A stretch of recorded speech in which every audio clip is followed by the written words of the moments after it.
computer. Okay. All right. So I guess we can get started here. Gold, why don't you go ahead? Yeah, sure. We're live Okay. on Facebook. Okay, thank you. Thank you so much. Okay, hello everybody. I'm Gulafshan from Sakhar IB University. We have a guest speaker for this session. The session is about the scholarly writing and publishing. We have a guest speaker, Dr. Anil from US. He is PhD in Human and Organizational Development from University Fielding Graduate University of USA.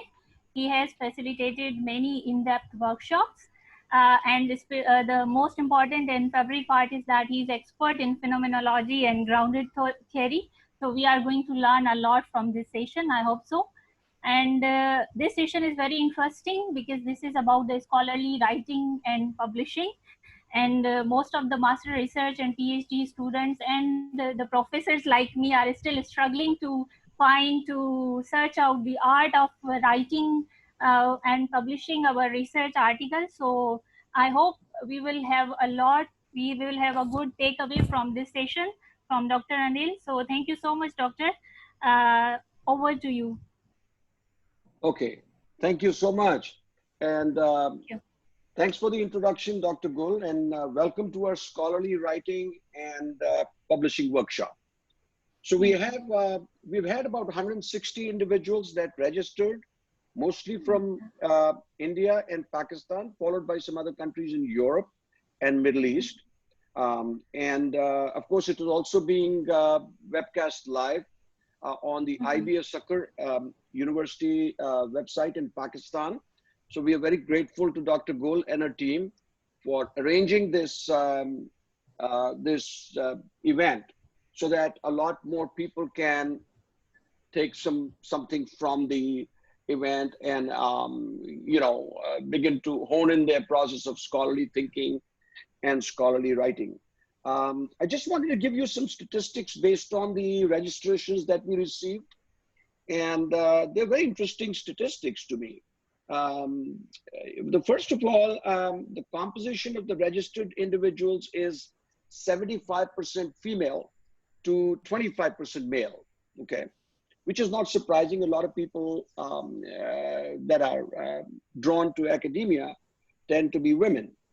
We have in our midst 23.4% people who already have their PhDs, okay. So there are 23.4% of you that currently have your PhDs. 31.3% are undergrads. Okay, just keep that in mind. And 11.3% have their MS or MPhil degrees. Now, what is really exciting to me here is that 31.3% of the people that registered for this workshop are undergraduate students. Just think about it. So think about their curiosity and their interest in learning scholarly writing and publishing, and exciting to me when such young people who are just starting out in their academic careers are taking so much interest in the process of writing and publishing. It also tells me how important that that skill is to people. So thank you all for joining. Now, another statistic was that in the group, we have about 55.6% that have no published papers. So more than half of the group have not published any papers. When I say that, I'm not just meaning publishing in a magazine or publishing an article here and there, but I'm talking about journal publishing, okay, serious stuff, okay. And 35.6% people have published 1 to 5 papers. So about 35.6% of you have either 1 paper or at least, or at the most of 5 papers, between 1 and 5 papers, which is also really exciting. So what we're going to do is we're going to keep today's session very interactive, because I believe in interactive sessions. I don't believe in boring lectures where everybody is just listening to the material, taking in the content, and at the end of it, not doing anything much with it. What I've really found is that to be true. Okay, so my goal always is to draw you out rather than me doing all the talking and showing you all this boring content, which is not going to mean much to you. I would like to draw your voices into the dialogue so that others can also benefit. Whatever challenges you're facing, whatever predicaments you're facing with writing, we can address them over here, okay? There is a chat box there.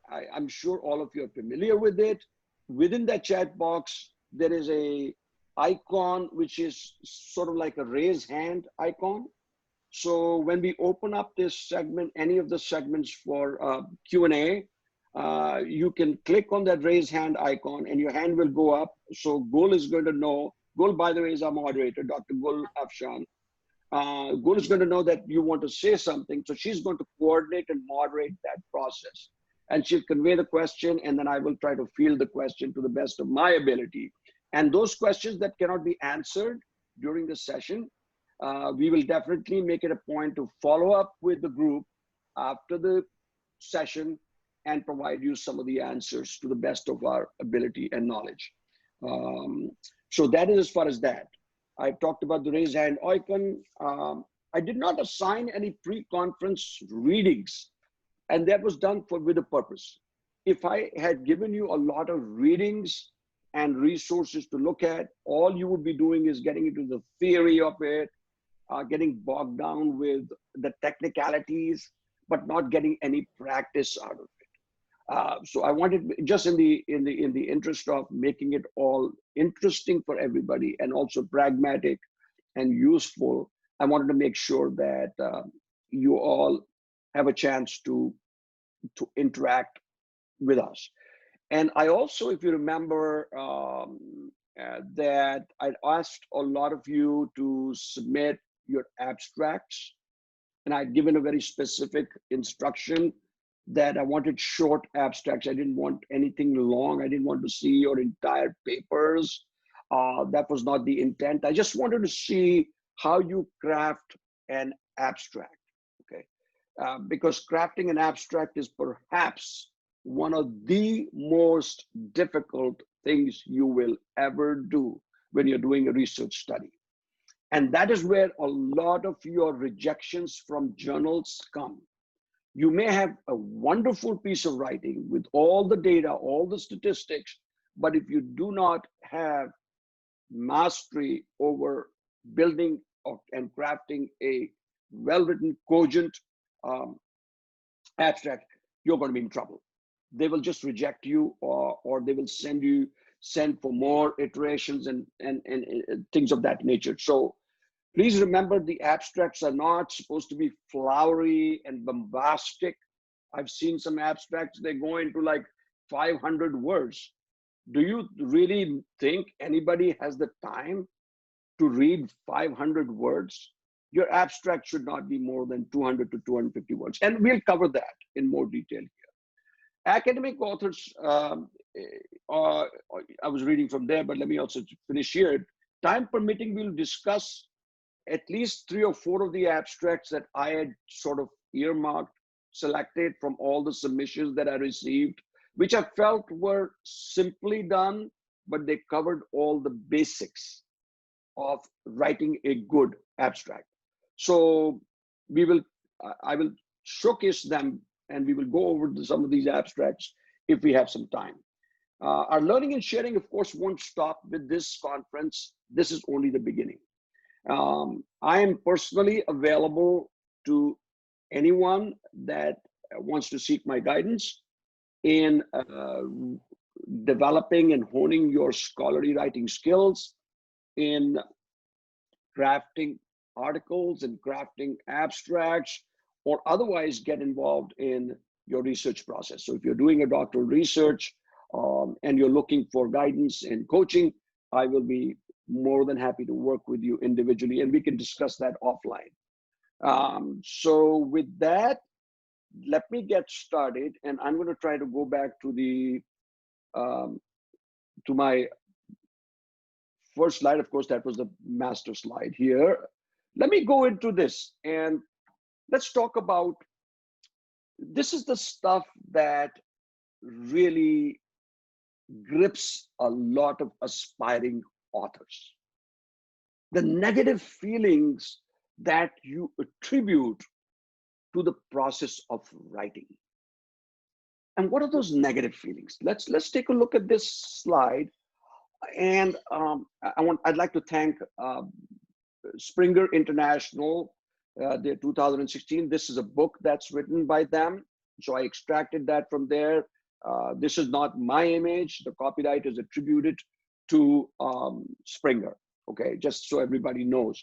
And we will be sharing that entire resource with you post the conference. All right, but let's just take a look at some of these, the blocks here. Getting stuck. Okay, I'm going to run my cursor here. Getting stuck, feeling helpless. Hey, all of us have probably experienced that writer's block, right? That you want to write a piece, you have an exciting topic in mind. You have all these ideas flowing in your mind about, hey, I want to put it on paper. But you get stuck somewhere.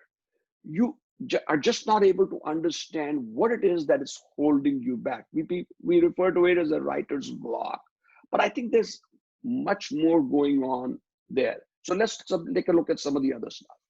The fear, the worry, the anxiety, the turmoil. And especially those academics that are part of universities where there is a pressure to publish. This really truly applies to them. It's the fear. If I don't publish by such and such deadline, I may actually be,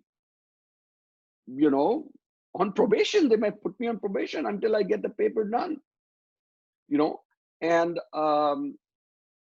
so this is a source of anxiety, turmoil, because your livelihood is depending upon publishing.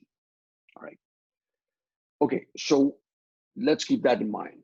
Then the rambling, digressing, drifting. When you're writing, you just cannot come to the point. You have so many ideas crowding your mind, and you want to write about all of them that you get so bogged down with overload that nothing is really coming out. All right.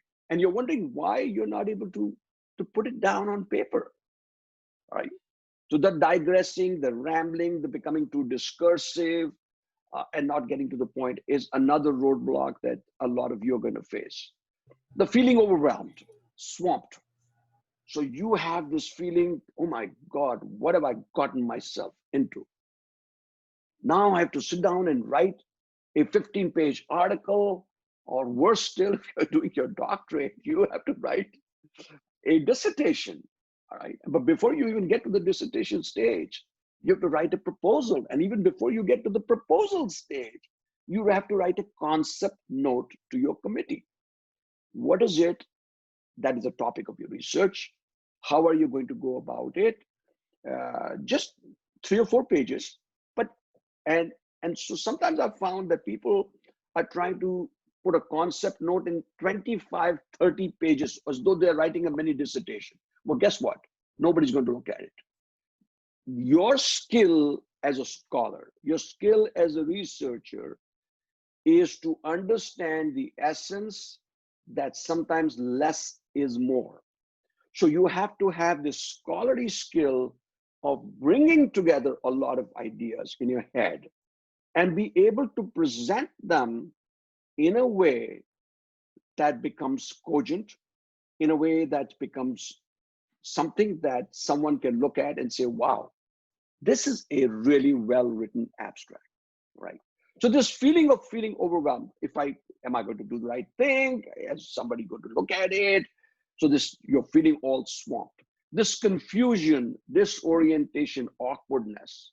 All right, so I'm not going to go to the rest of them, but just get the feeling that you are in an unknown territory. And whenever you are in the unknown, as you well know, there is a lot of anxiety that gets triggered in you. And you just cannot get out of that fog. You get into a mental fog. And you wonder, are you ever going to be able to put the pieces together in a way that is expected out of you? All right. So that's the negative feelings attributed to writing.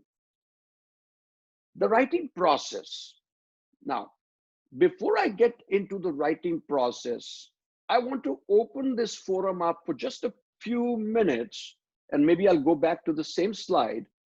And I want to hear from some of you who can relate to some of these fears, some of these feelings on that slide, and talk to us about what it is that you have felt, what it is that is holding you back from putting together a wonderful topic, writing a short abstract, or writing a paper. So what is it that's holding you back? I'd like to hear from you. So Gul, Yeah. so by a show of hands, Yeah. and those of you that don't know where the hand icon is, just go into the chat panel and you will see a link there. If you click on that link, there'll be a little raise hand icon there. And if you do that, we can get you started there. Anyone who wants to share his or her experience regarding these factors that we really feel while writing a dissertation or writing a paper, or when we feel that even after rejection of a paper. Yeah. Yes. Antonio. Mr. Tunio? Yeah. Yeah. You Good Go can morning. ahead. Go ahead. How are you?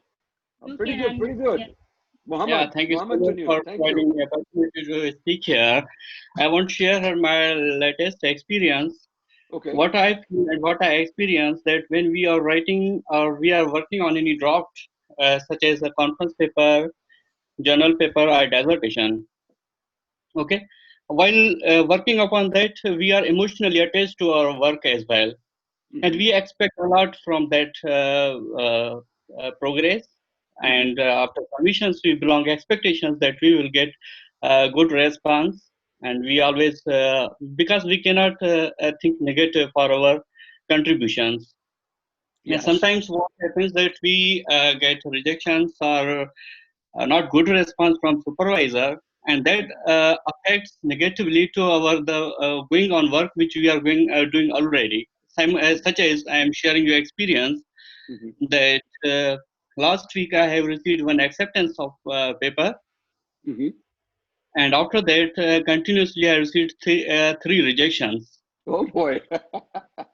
Okay, Yeah. 2 rejections of the abstract and 1 rejection of a paper from Okay. a very good journal.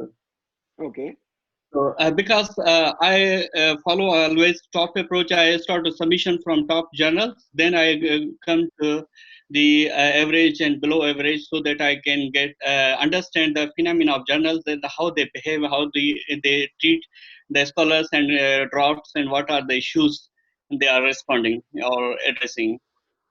So in the same way, since last 2 days, I'm working on one book chapter which is near to finish. I'm going to submit now, and beside it there is another paper which I have received minor reviews. I was very emotional to work on that, but after receiving those rejections, I am feeling a bit negative and low to perform and give my same dedication contribution to my ongoing work. Interesting. So here is Mr. Tunio brings in this aspect of the fear of rejection, Yeah. which We have is Imam. not in that Uh, uh, image. we are always mentally prepared for the both situations that we can get sometimes rejection or sometimes acceptance or maybe minor or major revisions. But these are unavoidable factors which affect our mental or psychological health or our performance, which even we can understand that we can receive rejection, but we cannot digest it immediately. It takes time to overcome that feelings, that situations, that creates negative feelings for the work, rest of our other kind of the work. I Yeah, think. so really what you're saying is, what you're saying is, you know, in your mind, in your heart, that not everything that you submit is going to be accepted. However, even knowing that you're going to face some rejection, it's difficult to metabolize the rejection. It is Yeah. difficult to process the rejection without it getting to you so badly that you feel totally crippled by it. You feel that, Yeah. oh my goodness, what's the point? Let me just give up the ghost right now. And why put my heart and soul into writing when it's only going to be rejected? But if Yeah. we take that attitude, none of us is going to be able to write anything worthwhile, right? So you have to be able to, and we'll talk about this some more, but thank you for sharing that. And let's give the floor to somebody else, because I wanted to, before we get into this whole. Thank you, Dr. Anil. Iman wants to talk. Yes, Iman. Oh, you can Iman, unmute Iman, go ahead. First of all, hello everyone. Okay, I need to share like two things. I hope you can hear me. Yes, we can hear you. Like, okay. Iman, two things where are you located right now? You're in Sweden, correct? Yeah, I'm in Sweden. Sweden. Okay, good. Okay. I recently sent one of my papers for publication. Okay. It's still in the process. I don't know. It's been accepted or rejected. They say they'll tell me after 6 months or so. Okay. So that's a constant worry. But Okay. the first problem that I encountered with that paper was it was an experimental research design, and it was like a prototype, effects of prototype on your decision making. Oh, interesting. What happened is that when I researched, there was a lot of things that I found out in that paper, like gender differences and even cultural differences, and the law, how that is being affected during the decision making and all that. But when I had to write the paper, I had a limit of only 4 pages. And since it was an experimental design, I couldn't change my experiment. And what I had to do was to cut that into 2 like research papers. And I didn't feel like the one that I sent was sufficient enough to say, okay, somebody did some work and found out something. Correct. So I'm just worried maybe it will get rejected and I have to do something more about it. Yeah, so your worry, man, is going to continue until you get some decision and some closure on that paper, whether it's being accepted or that you have to make some modifications, changes, edits. Yeah, but that's one thing is that the other problem is that I couldn't send all the findings that I had in that one research paper because of the word limit. Because since it was an experimental design, I couldn't change questionnaires or paragraphs or anything in that. Yes. That caused a lot of problem with the word limit. And certain journals have this word limit with them. Absolutely. You have to manage that. Yes. So So Iman brings a very important aspect here about the word limit. What is a word limit? It's a boundary that's been drawn. So if a journal is asking you to put together a paper or an article in X number of words, say 10,000 words or 8,000 words, and you're sending an article in 20,000 words, guess what's going to happen to your article, your submission? Right? They're probably not even going to look at it. Yeah. Go ahead. But for me, it's like, I don't understand one thing. It varies. Like it's the type of research we are conducting. If it's a quantitative or something, then one can manage it or, cut it down. But if you're running an experimental design where the whole experiment is being designed, then you can, if you don't introduce your variables, then you are cutting, then like as in you can't cut down your experiment. Otherwise the person who's reading it will not get what happened. Right. Oh, thank you for sharing that, Iman. Yeah, let's go to the next. Anybody else who wants to say something about this? Yeah, Anuga. Okay. Who is this? Hi, everyone. Hi. What is your name? Hi, my name is Anubha, Dr. Anil. Doctor, hi, how are you? You can put your video on if you like. That'll take some time. So okay, can I go ahead with my questions? No, please go ahead. No pressure here. So I am an undergraduate student. I'm trying to publish my paper for the first time. I'm writing a first paper. So my anxiety and my fear comes from the first time I'm writing a paper, and in the vast world of academic writing, where would I stand, and if that's good enough. So that gets overwhelming sometimes for me. Yes. Definitely. So no, I understand that part, but what are your feelings around that? I feel that my research paper would not be good enough, and I would have to, I might have to face some rejections, and obviously that might be disappointing and discouraging for me as a Disparaging. writer. So this feeling that you're not good enough, this is a very important feeling of not being good enough. Or also conversely, the feeling that I'm too good. You know, both feelings are not good. Either the feeling that you're not good enough, or the feeling that you're feeling superior to everybody else, that the next thing you know is all your papers are being rejected because you thought you were full of yourself and you felt you could handle it. But Anuba, that's very important what you've shared with us, and that brings in another new aspect. Who else would like to share? Amir. Hi, Dr. Anil. This is Amir. Hi. Hi. So Go I ahead. think two major aspects are already covered by, I think, Dr. Tonio and Ms. Iman. The focus that I want to put on is my academia. I joined the academia 2 years back, and joined it. I was informed that there is something to be written that is called research papers. So problem that I was facing is I had to teach 5 courses in semester, and Wow. I thought no time for writing a research, right? So it was a feeling of negativity, because being in academia, if you're not writing a paper, then that is useless for you to be in an academia, right? In this world that we are living. Yes. So that was a kind of constant negativity. Then I have to deal with the opportunity cost. Then I have to talk to management that I'm not going to be able to write a research paper by having this burden of 5 courses teaching. So I had to sacrifice few courses, and of course I have to lost some money out of that also. But I think talking about the research paper writing, I think there should be the kind of counseling when a new internee, or when a new lecturer, or when a new teacher is joining the academia.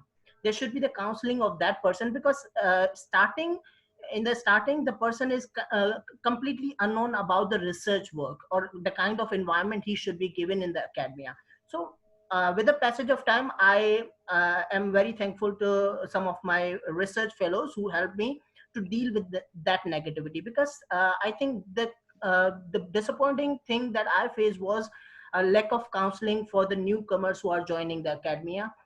They should be informed about how to deal the research. That's all. Okay. So now Amir brings it. Now, where are you located right now, Amir? I'm from Pakistan, Hyderabad. Okay. Okay, Hyderabad. Okay, great. Welcome. So now Amir is bringing up a very, very critical point. Okay.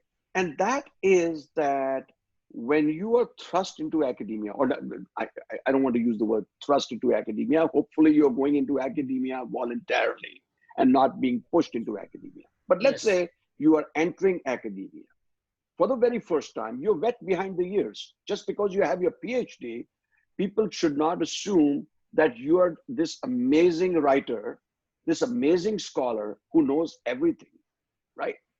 Okay, that you have a halo around your head just because you earned the PhD. Yes, the PhD is a very important thing. But when my experience, what I found is a lot of times people have earned their PhD, but actually have not honed their writing skills to a point where they become really proficient in their expertise. So universities have to have this way of coaching the new people that join on writing skills, and not just throw them into the midst of it and say, "Bhai, you give me 2 papers by the end of the semester. 2 of your papers, 2 of your articles have to be published. Otherwise, you and I have to sit down and talk. You can go on probation." So it's a very upsetting thing that you're there and there's nobody to help. So my advice to all of you is that don't be bashful, don't be shy about reaching out for help, informally and formally, okay? Because nobody was born an expert. myself included, I've just had a lot more experience with doing this. So reach out to somebody who can help you, guide you, hold your hand, and share with you some critique that's going to help you hone your process of writing. Okay, anybody else that would like to share? This is a very important piece. That's why I stopped here. Shivani. Shivani, you can unmute yourself. Go ahead, Shivani. Hi, Shivani this side. So like Amir, he's just talking from the side of the from a faculty who has just been appointed. But Yes. From my I'll be talking from the side of a student. Like I just took admission in MPhil a few months back, and Nice. I had to give my so for concept note, proposal, dissertation. Like now I'll begin with it.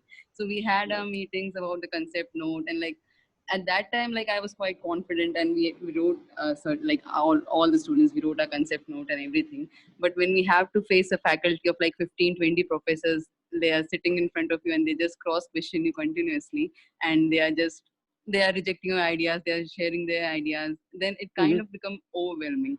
And for us after that, we were not able to have a one-to-one interactions or meet the faculty again due to this pandemic going on.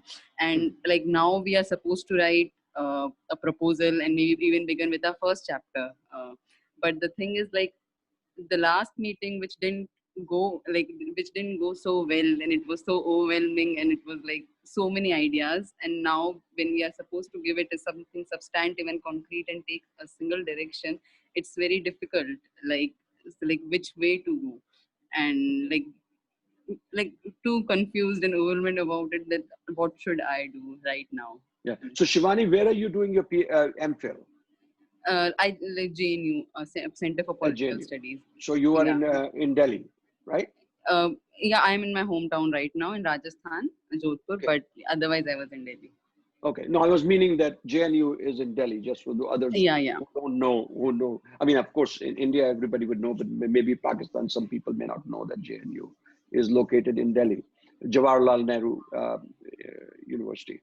Okay. So who else would like to go? Please feel free to share. Don't be bashful. Don't be shy about sharing your thoughts around this, because until we bring your negative feelings, we cannot transform some of those feelings and help you work with some of those feelings and make them positive about the writing process. So I don't want you to be leaving this session with all the negative feelings around writing. I want you to be able to leave the session hopefully with some hope, right? With some optimism that you can make this process work for yourself. Believe me, Sir, it's good people evening. Go ahead. Who's this? Sir, I'm Aprajita Khurana. I'm calling from Delhi.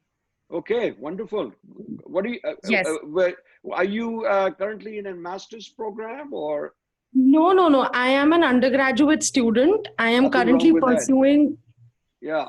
Yeah, I'm currently pursuing English, and I'm in my third year, final year. Third year. Where are you at LSR, by the way? No. I am at Maharaja Agrasen College. Okay, Maharaja. Okay. So, yes. So tell me about your own feelings, negative or positive, around the process of writing. And when we say writing, I'm talking about scholarly writing.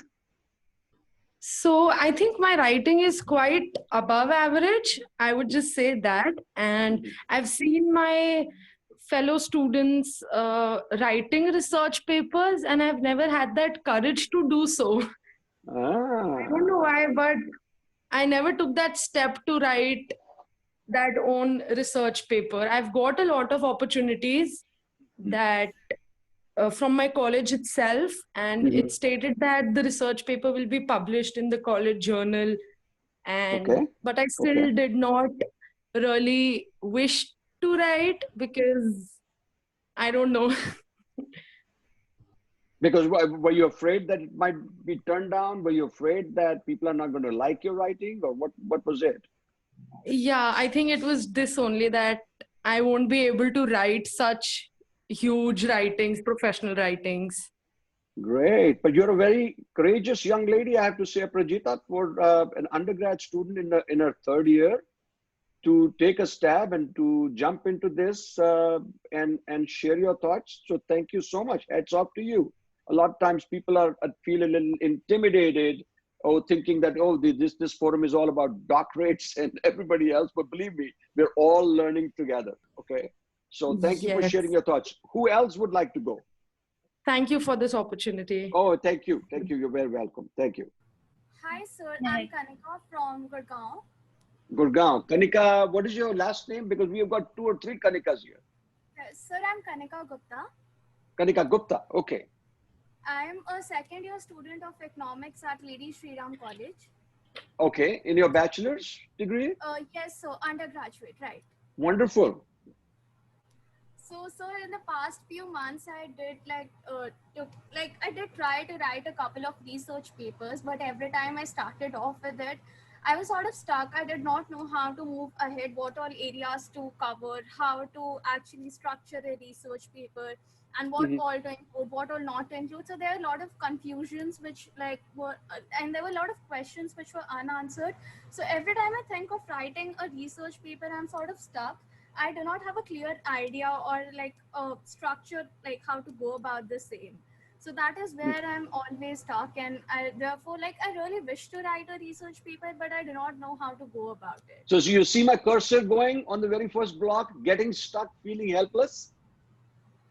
See yes, that? Sir. Would that be something that might describe you? Getting stuck, feeling helpless, don't know where to go, how to put it all together, correct? Right, sir. For now, everything seems kind of overwhelming, but I really want to write a research paper. But yeah, that's what you're saying. I related to Okay, wonderful, wonderful. Yeah. We'll take 1 or 2 others before we move on to the next slide. Hello, sir. Yeah, go ahead. I'm Mehek. I'm an undergraduate student. Okay, Mahak, you're an undergraduate student where? At Maitri College, University of Delhi. Okay, wonderful. And I'm an economics student. I'm in my second year right now. Okay. And I have written a paper over the summer with a team of 3 people. So so my paper was it was theoretical with and we also developed a preliminary model of using statistics. So Okay. I'm a person who has a mathematical bent of mind and not a theoretical one. So the other people working with me focused more on theory, and I was the one who helped them develop a model, a formula, and work on that data and analyze it. So the part where I'm stuck in theory is when I tried to write like a paragraph related to theory. What happened was that whatever I read, I couldn't get that exact sentence structure out of my mind. So when I read something, I couldn't find any better words to describe it in my own words. And to avoid plagiarism, obviously we have to write our own opinions, but that I couldn't form that. So that's where I get stuck in. Okay, so just all of you should know that nobody is out there in the academic world inventing the wheel. Hopefully there will be some Einsteins out of you. Hopefully there will be some other renowned scientists that might come out of you. But a lot of times we are writing academia, or in academia we're writing material on the shoulders of philosophical giants. Okay, it could be German, it could be Austrian, it could be, Indian, from Pakistan, people who have done a lot of theoretical and this kind of research. But sometimes we feel, oh my goodness, how am I going to put this together? What if I write in a paper and I am accused of plagiarism? Okay. Let me tell you folks, there is nothing wrong in taking something and citing something that has been written by some scholar before.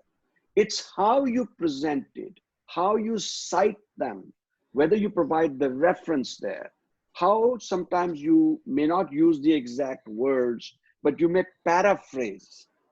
Okay, this is all part of scholarly writing. All right, there's nothing wrong in borrowing the ideas of somebody, but you can't borrow the ideas of someone and make them your own. So yes, it's okay to say, hey, Sawyer and Johnson, 1987, blah, blah, blah, blah, blah. All right. Or it's okay to say Springer. You know, I'm just taking some examples. But it is not okay to fill your entire paper with those citations that there is no voice that is coming through from you. So the skill in scholarly writing is how to integrate the conversations that are happening in the academic world, all right, and put them cogently together in a way that your voice is heard by the reader, okay? And that you are not plagiarizing, you're using and supporting your argument with citations, and they should conform with APA style, all right, or with Chicago style, or whatever style you're following. And that's okay. It's perfectly okay, as long as your entire paper is not borrowed or paraphrased by somebody else's thought. Then where is your creativity? Where is your thoughts coming from? So you raise a very, very good point. Anybody else? We'll take one last person here, and then we'll go to the next slide.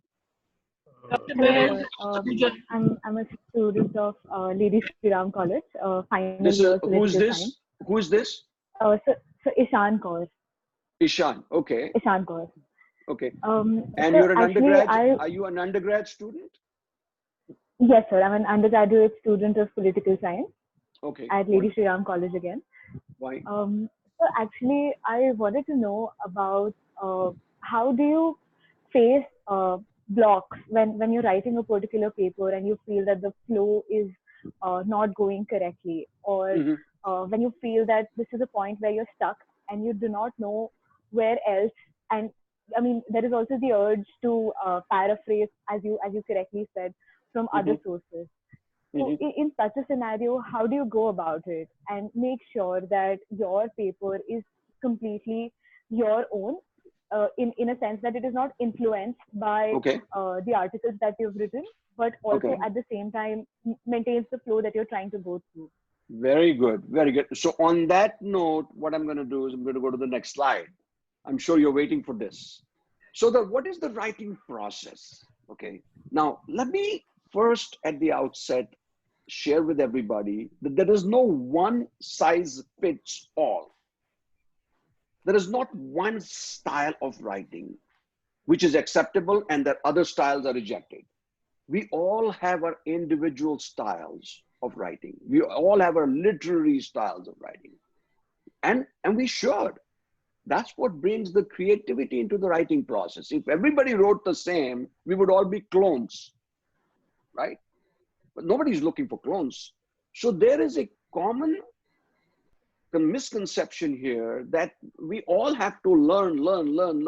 For instance, even what you're learning here, oh, let me put it into practice right now to make sure that I don't lose this learning.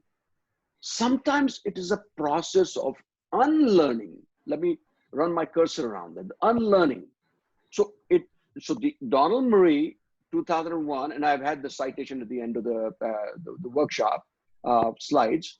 He argues that writers first need to unlearn many of the rules that have been taught in school. Contrary to common teaching practices, his perspective on the writing process can be summarized as follows. Let's look at the first one. Authors do not need to know in advance what they want to say. This is going to fly in the face of logic. You're going to say, what is Dr. Bell telling us to do?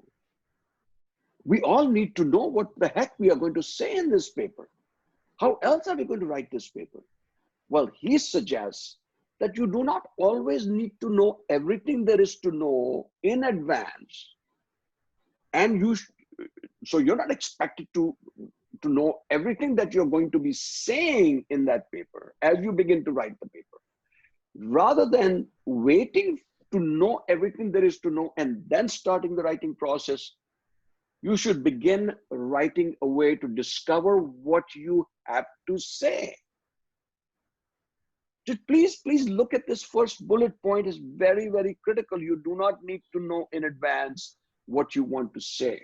Now, of course, with that said, you need to have some sort of a topic in mind, some sort of idea in mind of what it is that you want to talk about. Obviously, you cannot be talking about the rainbow, all right, when you're really writing about something totally different, all right?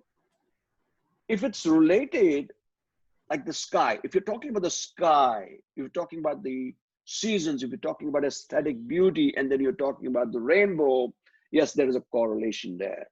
But to not know what you're talking about totally is also a fallacy. So you have to have some idea, but you don't have to know in advance whatever it is that you're going to want to say. Okay, now let's look at the next one. Writing does not have to begin with an outline. A lot of times people think, and myself included, as I started my own journey, I figured, oh, you know what? I have to have an outline. I have to have some sort of a roadmap, some sort of a sketchy idea.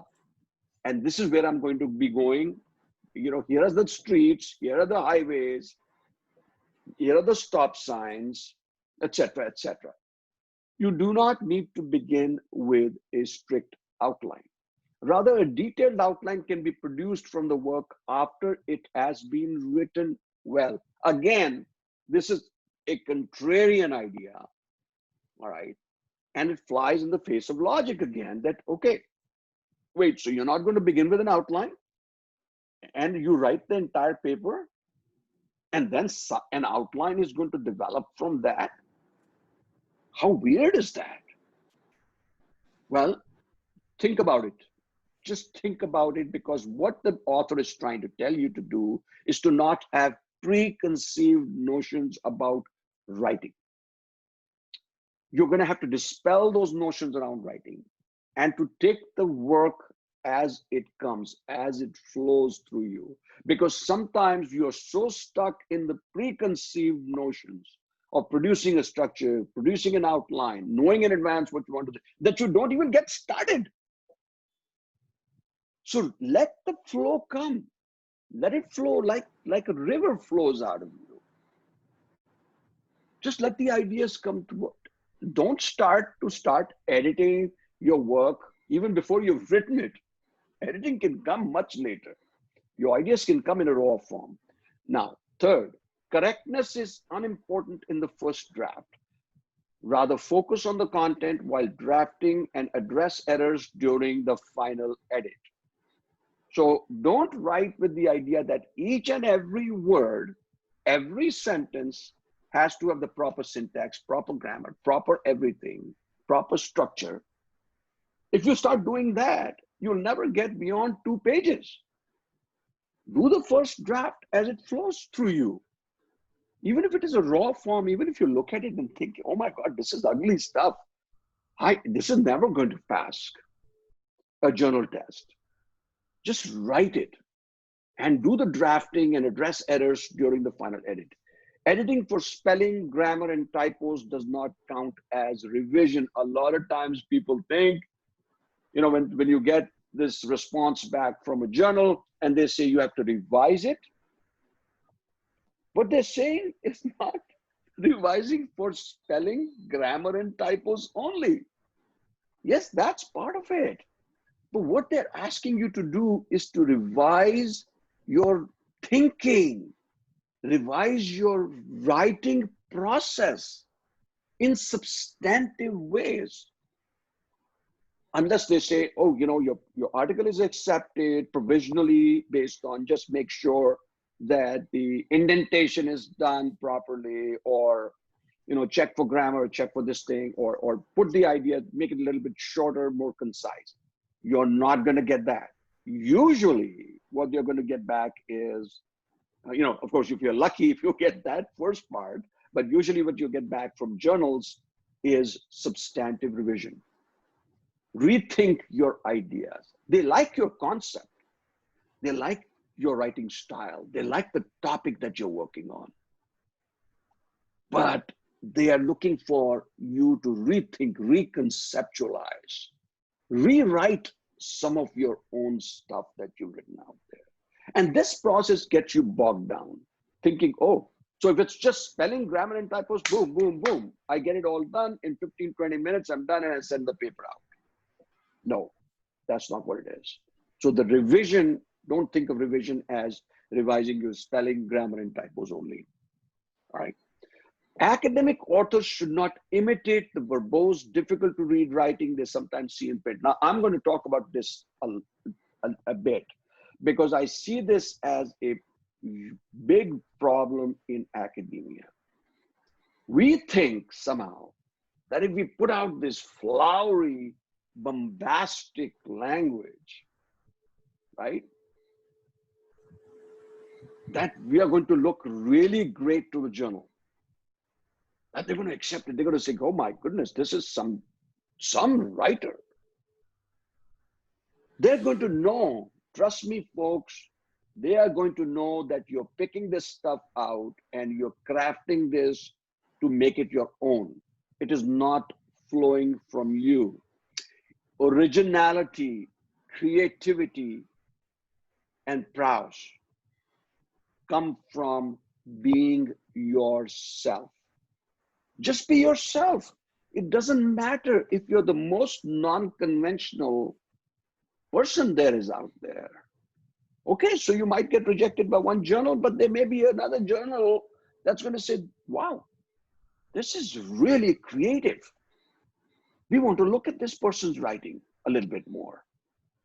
So being yourself, bringing your own voice into the article. Let the article speak to the audience in your voice, not in some other author's voice that you were trying to imitate. So forget about this imitation. Forget about making concepts, easier concepts, difficult to understand. It should be vice versa. It should be difficult, complex ideas and concepts and theories that you are unpacking in a way that is easy for people to understand. Don't make the process more difficult. Make the process easier. Now, with that said, once you get a lot of experience under your belt in writing in academia, you will automatically start to write in a different prose, with different words, with using a different vernacular, different vocabulary, but that should flow from you naturally. It should not be picked up or imitated. So there is not one linear writing process to which all writers ought to conform. Okay. So that, again, it's basically what we were saying earlier, that you don't have to have a one fixed way, one size fits all. Rather, there are many writing processes as there are many authors. All right. So this is a crowded, populated slide. And I want to spend another few minutes opening this up for discussion here, because this is where people feel they get stuck, because they have preconceived notions around this that are keeping them back. So let's hear from those that have not previously said anything, because I'd like everybody to sort of participate in this. So let's open the floor. Anybody? You could reflect on this. You could give us your own perspective on this. It would be nice to hear. Hello. Yes. Yes, I am Debarati Ganguly. Okay. I am currently pursuing my bachelor in economics from Calcutta University.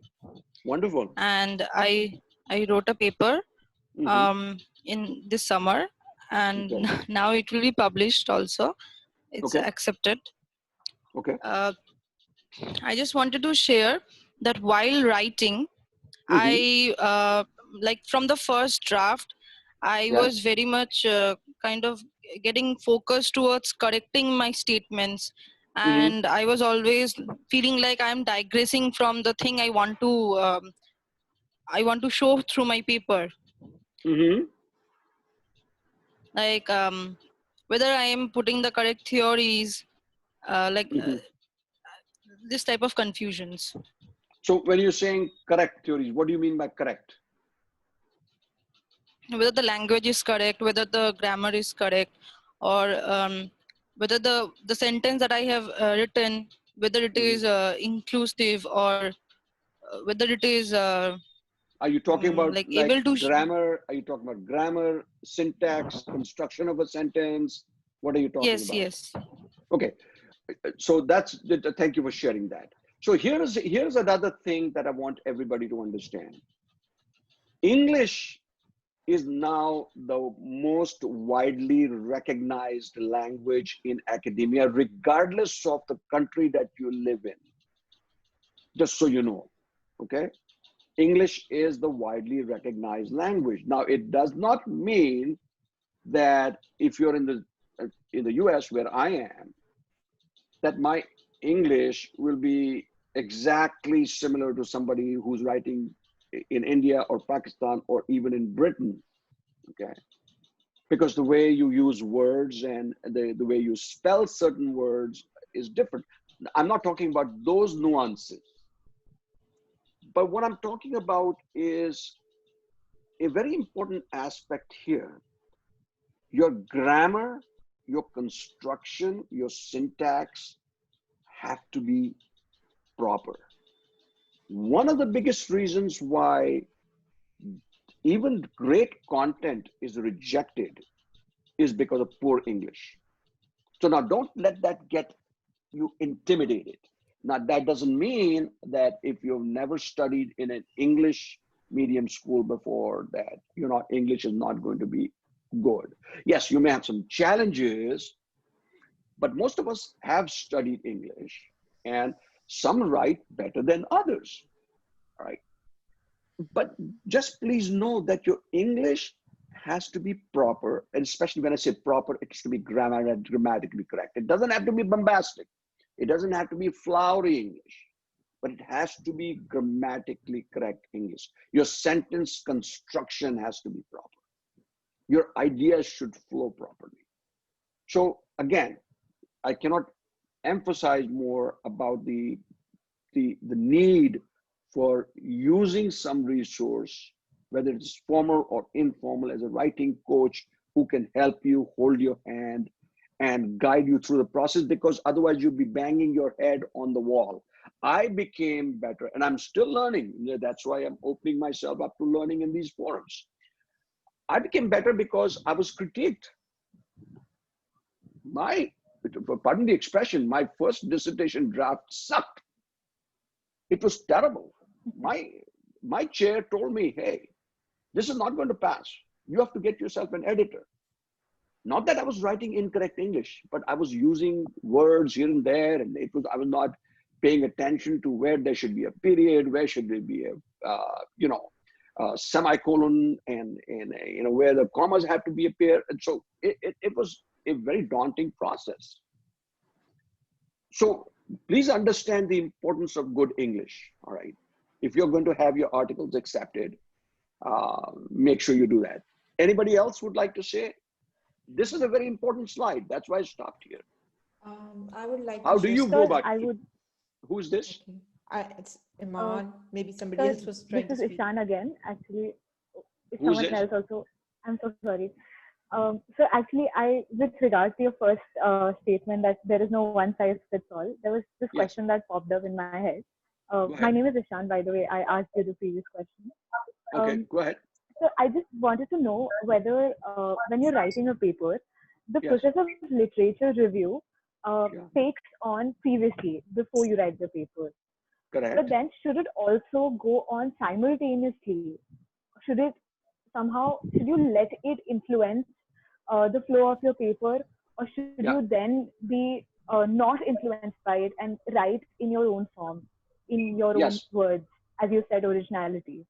Yes. Yes. And look at where my cursor is going. To the last bullet point, there is not one linear writing process. So in other words, it should not be that, oh, I'm going to first write the introduction, then I'm going to write this, then I'm going to write that. A lot of times you're building the bridge as you walk on it. Okay.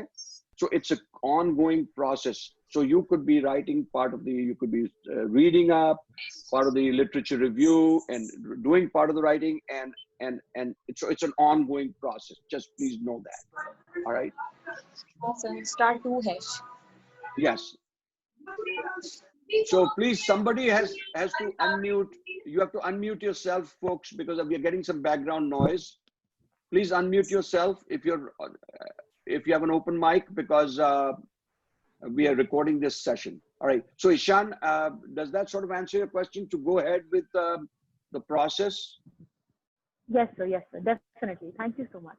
Okay. You're very welcome. Anybody else who wants to I say? would like to ask Iman here again. Okay. Go ahead, Iman. Okay. Nowadays I'm working on this thesis, like a project, Nexus of Fear, Hopelessness and Media Broadcasting During the Pandemic. Okay. So when I started with it, it was more about relationship and like I just wanted to go it simple. But now since I'm writing it, I feel like I need to base it on a proper theory, like a cognitive appraisal theory or something like that to set forth my points. But it's like now I'm procrastinating. I'm not doing anything. I was supposed to finish it in June and it's still lying there. I don't know. I don't feel like writing it because all ideas are jumbled up. Okay. Okay. So you're sort of stuck there now. Yeah, kind of. Okay. Okay. Good. Like I started with something simple, relationship, and now I feel like that I should go for prediction instead of a simple relationship. Okay. But so I by the way, I did receive your work and I will be looking at it sometime later this week. Okay. And then give you some ideas and feedback on that. Problem. Thank you so much for that. Or anytime. Anybody else? This is very interesting. This is a lot. Sir, I'm Richa Kasturia from Hello, Richa, Ambedkar University. I'm fine, sir. How are you? Good. So, Richa, are you a master's student or are you a undergrad? No, I'm PhD scholar, sir. Oh, PhD. Oh, wonderful. That's great. Yeah, At from Ambedkar. Ambedkar in Delhi, University, right? Yeah. I've done a workshop in qualitative research before at Ambedkar. Okay, sir. Okay. Yes. So I'm from School of Management and doing in organizational behavior. Just 1 second. Somebody has the mic open. Please mute your mic. Please mute yourself. And can you please just ask the questions when I announce your name, because many people want to ask the question and then it create a chaos. Because they are saying that we are raising hands but you are not giving us chances. Yes. So so thank you for reminding that. I was under the impression that it is being moderated there. So so please let's respect the process. Dr. Gul Afshan will guide you, moderate this, so that we can keep this all very streamlined. Okay. Yes, Richa. So go ahead, Richa. Go ahead. Thank you. Yes, sir. Actually, it's about the writing process. So my biggest drawback or limitation is writing style. It's not about the grammar. It's not about the subject verb agreement. It's about the writing. So I'm constantly getting this feedback from my advisors that writing style has to be improved. Now, this is I'm very confused or stuck there how to improve the writing style. So they are saying that you use too many words to say, the information is little but the number of words are more. So more information laden sentences, or the means all our writing style has to be improved. Okay. So Are they saying that you're repeating? And I'm not understanding what to do about it. Are they suggesting that you're repeating yourself? Yes, too much? Yeah, maybe repetition is there, but see, I recently wrote a paper with my supervisor. So she was constantly saying, so your writing style has to be improved. Way of writing when they has say, to be improved. Look, when they say your way of writing has to be improved, that's very colloquial. It's colloquial feedback. Sir. They have to give you academic feedback. What is it about my writing style that you need for me to improve academically? We are not having a conversation at a party. This is academia.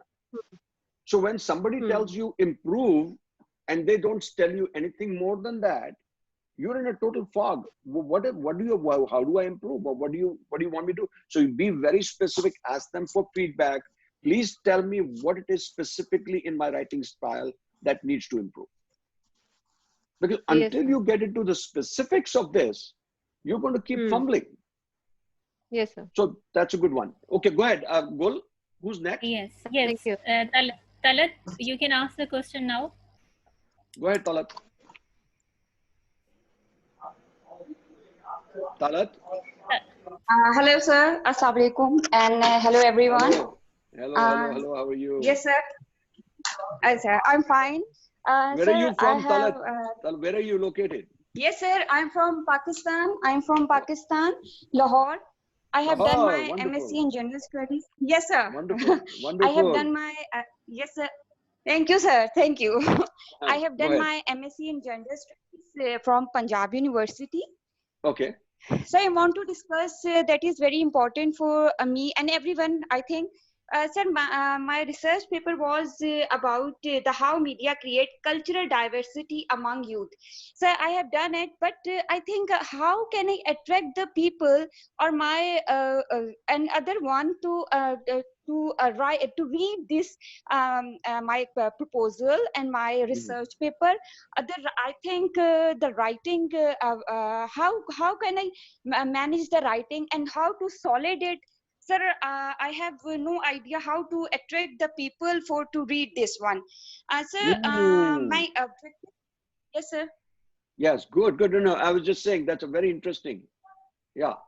Yes, sir. So actually, my objective was about that in this changing a perception about personal appearance and changings in choices of food and greater cultural deficiency and other these things. But sir, I think I have done it, but I think I repeated that writing skills is very important, and I think here is some deficiencies. I felt that. Yes. So sir, how can I cover it? And I know Richard also talked about the writing style, writing skills. You are talking about writing skills. Others have also talked about writing skills. I'd be very happy to provide some feedback to you, those of you that are struggling with this individually, because it's not possible to address each and everyone's concerns in a session such as this. But individually, I'll be very happy. So please write back to me with your specific question. You have my email address, and I'll be happy to guide you and coach you through the process, okay, to the best of my ability.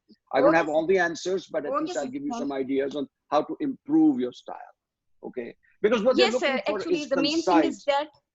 Correct. They're looking for talent. They're looking for concise style.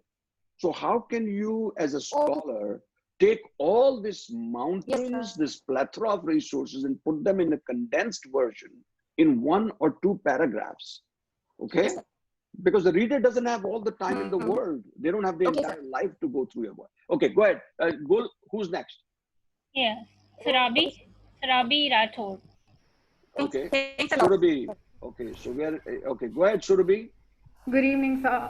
My name is Surabhi. I am currently pursuing I'm a final year master's student pursuing psychology from Tata Institute of Social Sciences, Mumbai. Okay. I actually wanted to reflect on the first point where it states that authors do not need to know in advance what they want to say before they begin to write and so on. So right now I'm currently writing my dissertation, and while going through a lot of literature, I've realized that a lot of times when someone develops an outline for their research, you're expecting a certain kind of outcome at the end of your research, because that is exactly right. That's very nice.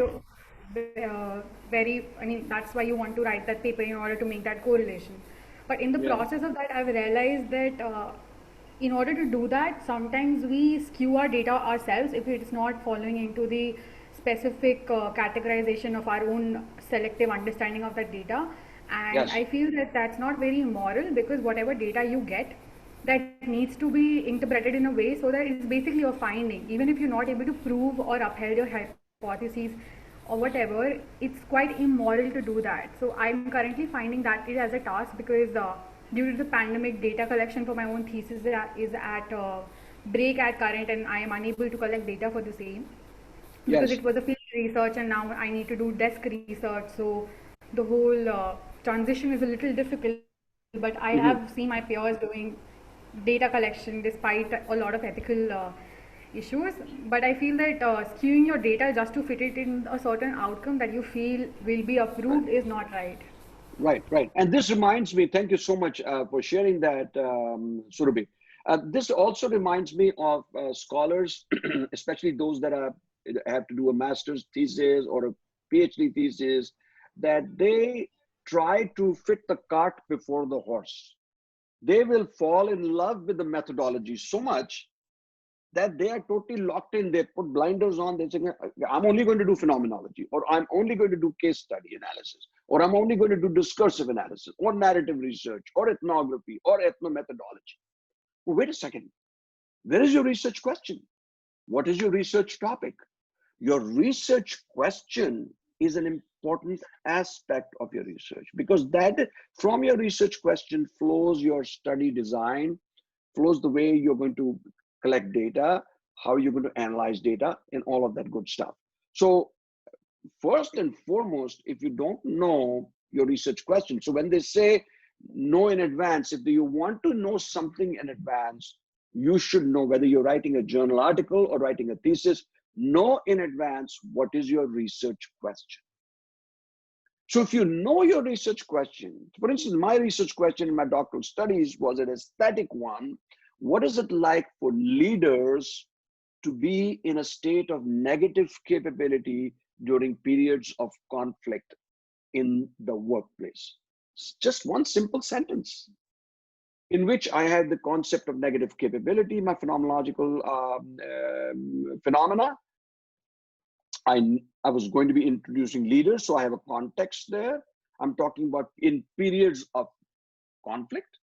So when they are going through this conflict. So I guess what I'm saying is, at the least, start with just one sentence. Even one sentence should be able to capture where you're going to be going. All right. So that's a very important aspect. Just one more, and then we have to move on. Go ahead, Gul. Isha. So good to see you. I'm from Jamia doing my doctoral study. And my question is, like, when you were talking about how we should not actually imitate other authors and develop our own writing style. So my question was that sometimes we come across certain authors or certain papers when we are actually fascinated to read them, and we feel, oh, this is how I want to write, right? And this is like, maybe someday I would be able to write this way and this kind of article. So like when you talk, and then this happens with me, and I'm sure it would happen with a lot more people. And then we try to kind of, adapt to their writing style. That, oh, they've started the paper with a quote, for example. So we try to figure out a quote and then start a paper. So like, is that a good approach to find our own writing style, or like how do then we go about finding our own writing style? So you tell me. So, sometimes I find that people, some very enlightened scholars, will ask a question to which they already know the answer, but they'll ask it anyway because they want validation. You know the answer to this question, Isha. You know that reading somebody's work, falling in love with somebody's work, somebody's style, somebody's grammar, somebody's use of words, vocabulary, is not the way to go. That's not called originality. It's a subtle form of plagiarism. Where is your voice here? Right, Isha? So you pretty much answered your own question, that that's not the way to go when you're writing a research article. Yes, it is great. It is great to feel inspired by somebody. Hey, we've all been there. We love to for years and years and years. We fell in love with these wonderful authors, and I fell in love with the way they write and with the way they construct things and all that. And as a result, I found myself for a period of time riding on their coattails and losing my own voice in the process. It's okay if my voice is not a very important voice, that doesn't matter. But my voice should be my original voice. It's about originality. It's not about becoming another Einstein. Hopefully some of you will become Einsteins. Okay? It's about bringing originality into the work and being true to it and using the ethical side of it, so that it's not only about plagiarizing, but it's about putting somebody's words, and making them, twisting them, word crafting them in such a way that it looks beautiful. And even though you think that, oh my goodness, I'm going to beat Turnitin. Turnitin is never going to catch me. Guess what? Nobody has to catch you. You in your heart are going to know this was not your original work. Okay, so enough said about that. Anybody else there, or should we move on? I guess Amir wants to ask something. Yes, Amir. Who was this? Yeah, Amit, go ahead. Amir. Doctor, am I audible? Yes, you are. Okay, so I have a contrary experience with the first point that you have mentioned, or it's mentioned in the slide, because as per my experience, I believe that a mental framework with, before starting or writing a paper is good, or it's kind of a motivating factor if you have a mental framework in your mind that how you are going to write a paper and how it is going to end. So is it same that is written in your slide that do not have a kind of a picture in your mind that what is going to be your end or what you are going to write? Is it contrary to that, or it is as per my experience? Actually, what you said was complementary to what the author is saying. Let me explain what I mean. First of all, we don't take all this stuff as the gospel truth. This is an author's own perspective, correct? It is not saying that this is the way it should be. Please remember one thing in academia. If you remember nothing else, just remember one thing. Hold on lightly. Whatever you're learning, whatever you are being exposed to, these are ideas of people. It's okay to challenge the ideas. If this doesn't work well for you, maybe the way you do it, mental framework, will work better for you. Who's there to question that? But what the author is trying to say is, it's not always important to know in advance what you're going to say. You may have a general mental framework, we all do, but don't be so fixated on that framework that you lose your originality. That you're not allowing the process to flow from you spontaneously. You're not allowing the ideas and the thoughts and the emotions and feelings to flow from you as you're doing the work, as you're doing the writing. Because you'll be so stuck in whatever it is that you were wanting to say in advance that you're going to block out anything else that's coming to you. Because you're saying, no, this is what I've thought I'm going to write. This is my outline. I have to stick to my outline. So that's all they're trying to say. Amir, does that answer your question? Yes, sir. Thank you so much. Yeah. So both are correct. Hey, just remember one thing.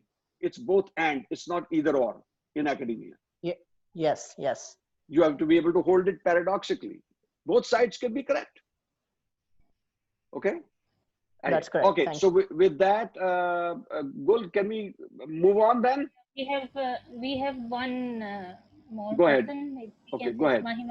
Mahima. Go ahead, Mahima. Right. So, hello everybody. It's really nice to be here. I actually just had a addition to what the question was already asked. I think for me, in terms the question of not having a framework or having a framework or not knowing what to write depends on the kind of research either I'm doing. Is it primary research or is it secondary research? In primary research, is usually good to have an outline in mind. You have to have a methodology in place. You have to have like a number of population that you're going to interview or survey in place, or explain your analysis in a more esteemed fashion so that people can develop upon your research that you're about to publish or may not publish. But at the same time, I think in secondary research, a work of full-fledged outline may not work very well, because then you're too worried that you're going to plagiarize or you're already using somebody else's outline, and the factor of originality sort of goes away for me. So I think in addition to what he said, that is there one linear process of writing or not, I think a lot depends on the kind of research that you're about to do or the kind of research that you're about to document in the first place. I mean, I don't know if I'm putting it correctly, but that's something that I thought of. No, you just killed it. Very good. Excellent. So what Mahima is trying to say here is, everybody caught that, right? It's not, and again, let's remember, it's not one size fits all. It depends on what is your goal for that article, whether it's a primary research or a secondary, because exactly as Mahima was just pointing out, so if I'm doing a research, a qualitative study based on leaders, and I already have the research question in mind, I have a sort of research design, I've recruited participants, so I already have a structure in place, correct? But if I'm doing something else, right, I may have to be open to what is, so I have to be open to emergence, to what is it emerging, whether it's emerging in literature or whether it's emerging in my own way that I'm making sense of stuff. So, so that was a good point. I think that's an excellent point. Are you a PhD student, Mahima? No, I'm not. I'm an undergrad in sociology from Lady Shri Ram College, and I'm currently working with an organization where we take up a lot of primary research. I mean, not so much secondary, but we do a lot of primary research. Yeah. Because I must commend you for asking a very pertinent question that sometimes I'm asked, and that is brought up by doctoral students, because this is something that they often struggle with. Should I have a framework in mind? Should I not have a framework in mind? And so thank you for sharing that. It was very enlightening. Thank you. I appreciate that. Thank you so much. Thank you so much. Yeah, sure. So Gul, and anybody else? Yeah. There? No. We should. Okay. So let me go. Yeah. Let me go to the next slide. All right. Yes. Here are some composing styles, and I'm not going to spend a lot of time on this one. By the way, anybody that's interested after the session for the PowerPoint, I'd be very happy to share my PowerPoints with you, share my work with you. That's no problem. Take it and use it and make whatever you make out of that. All right. But let's quickly talk about composing styles. Some heavy planners. People plan their work and work their plan. They invest the greatest amount of time in mapping out the manuscript in advance, which is what we were talking about in the previous slide, that you have a roadmap already established. They often are capable of mentally planning their work while engaged in other activities and invest the bulk of their writing time in preparation. Nothing wrong with that. Heavy revisers, they write as if their words were on the surface of a sphere and roll them around to arrive at the right way to tackle the manuscript. They devote less time to planning or may make a plan but not follow it. They revise a manuscript into being by continually cutting, pasting, experimenting with ways to communicate ideas. They sometimes feel that their writing is never really finished. So these are just different styles: sequential composers, procrastinators, discovery drafters. So I happen to be one, for the most part. I'm a discovery drafter. I seek to capitalize on unexpected ideas because they regard these as the source of creativity in their work. For me, I'm very emergent. I'm the spur of the moment kind of guy. Something comes to me and boom, I'll start working on that aspect. Something else, another dot connects from me, I'll connect that with the previous dot. And before I know it, I have some sort of a matrix that's developing out there. That's just my style. It's my creative style because I work a lot with aesthetics. I work a lot with creativity. Qualitative research is my forte, my expertise. So for me, that style works. But for others, heavy planning styles, like if you're a quantitative researcher, you have to have this heavy planning already done, okay? And not that planning is not required in qualitative research, it is required. But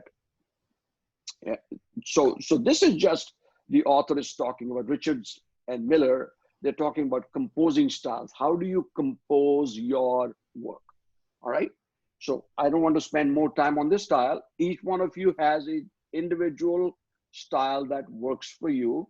But just remember, sometimes a style that works for you may not work for a journal, okay? They may want a different style of writing. They may get back to you and say, look, your content seems good, your research is good, it's pretty robust, pretty solid, but your style of writing is conforming with the style of writing that people contribute to for this journal. So you have to make changes there, all right? Now, launching a writing project. Okay, now you get to a point where now you're ready to start writing. Okay, of course, I cannot take you through all the steps of writing this this article or writing this research report, but typically here are some of the items that you're going to go through. You set the goals, state the project's purpose. No, this could be any project. By the way, it could also be you're going to be disseminating some research, presenting a paper at a conference. A lot of us do that all the time anyway. So if you're preparing for a conference paper or you're preparing for a study article that you're going to be submitting to a journal, or even for your master's thesis or your research thesis, whatever the case may be, you have to set a goal, state the project's purpose and the audience or outlet. Sometimes you have to remember that it's ideas flowing from you, but for whom? Who are you writing this for? If you're writing for a journal, it's not just enough to know that you're writing for the Journal of Phenomenology, but who are these people within that phenomenological journal that, for the most part, contribute? What kind of articles are being contributed to the journal? So it's important to recognize the journal's purpose, the journal's mission. Go back, read some previous articles from that journal, read some sample articles to get a feel for what it is, the audience and the outlet. Start collecting, identify resources, read, take notes immediately. So take notes doesn't only mean that you're sitting with textbooks and you're making notes and identifying resources, citing literature. All of that is great, but even in your daily communication, in your daily experiences with people, you're making mental notes. And those notes are important because that's the process of data collection. Okay. Identify the tasks. So what tasks are you going to be doing? Break the work into the tasks taking less than an hour or two. Don't take a lot of time into one particular task, because this is the planning stage. Okay. So then you're clustering it, organizing and using mind mapping. Some people use extensive use of mind mapping. There is mind mapping software that's incredibly useful. I've seen some of you that have presented work with some mind mapping. That's it's a visual diagram that shows you how your ideas are connected. All right. So just keep in mind that there are a number of tools now available. If you go on the internet, you can find a lot of tools where your simple ideas can be schematically and visually looked at. And sometimes important, I'm a very visual person, okay? For me, a visual is very important, so as it is for a lot of people. But others are kinesthetic. There are other people who are more auditory, so what you hear is more important to you than what you see, okay? So depending upon the kind of person you tend to be, you have to work your plan accordingly. You may want to listen to podcasts. You may want to listen to audios versus just reading, right? And now a lot of these books are in the form of audio, okay? That you can actually almost read the entire book by hearing the book, hearing somebody else reading from that book, all right? So writing a good title and abstract. Now just remember, a lot of people think that, oh, my title of this study is not that important. The abstract is really not that critical.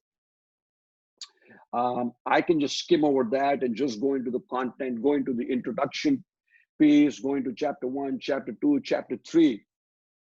Wait a second, stop. There are more abstracts that are now rejected because of poor writing or poorly worded sentences, incorrect grammar, bad syntax, bad structure. And people don't focus on the abstract. They think, yeah, this is just a 200-word piece block quote. I've seen people submitting abstracts that are kind of like, oh my goodness, that I'm looking at three paragraphs. People forget that abstracts are to be in a block quote. Just look at APA if you're not familiar with that. Do not break them up into paragraphs, because people don't have a lot of time. The readers that are going through your study don't have a lot of time. They want to be able to quickly get the synopsis of your study. They quickly are able to read what it is that you're trying to say in a few words, okay?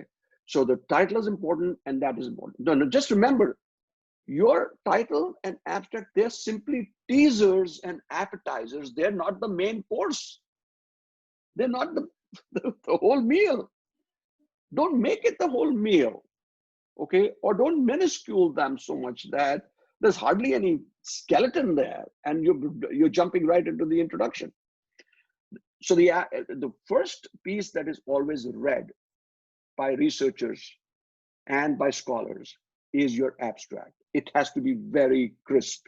It has to be done in a cogent style, well structured, where ideas flow one to the next. It should be so simple and elegant that people just fall in love with that and they want to read more of your study. A good act is like a billboard. It's like a hoarding, right? You see by the side of the road, advertising services. If you think about which hoarding captures your attention, you will realize that there are things about hoardings that really get your attention. It's not necessarily, it has to be like a giant hoarding in front of you. Because if it's too big of a hoarding, guess what? You're hardly going to be able to see anything that is important on the hoarding. All you'll see is this big, huge, humongous board out there. So it has to be attention grabbing, all right? It has to have some sizzle there that they want to read more. An abstract should not contain more than 200 to 250 words. It should be crafted like a block quote followed by italicized keywords. Do not use paragraphs.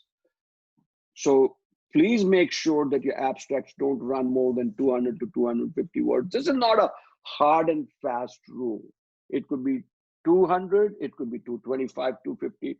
Don't go more than 250 to 260 words, because guess what? People don't have that kind of attention span to read it.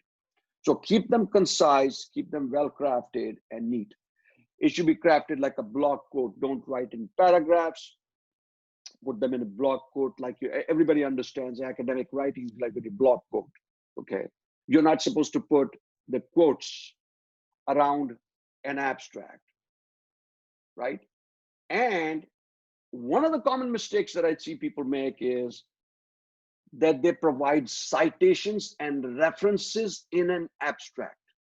It's a big no, and that is one of the reasons your abstract is going to be turned down. It's going to be rejected by journals or by your committee if you're writing a thesis. Your abstract should not contain citations. You should not say Murray and Stevens 1981 said this, and you're putting something in quotes and you're writing, or I was looking at this literature and that literature. That is not what it is about. It's about a short piece that quickly describes what you're doing. What is it that you've done? What is it that you're presenting over there? All right. So please remember, no citations, no literature references in your abstract. Okay. Do not define a concept unless it is novel and not commonly used or understood. Now, this is important.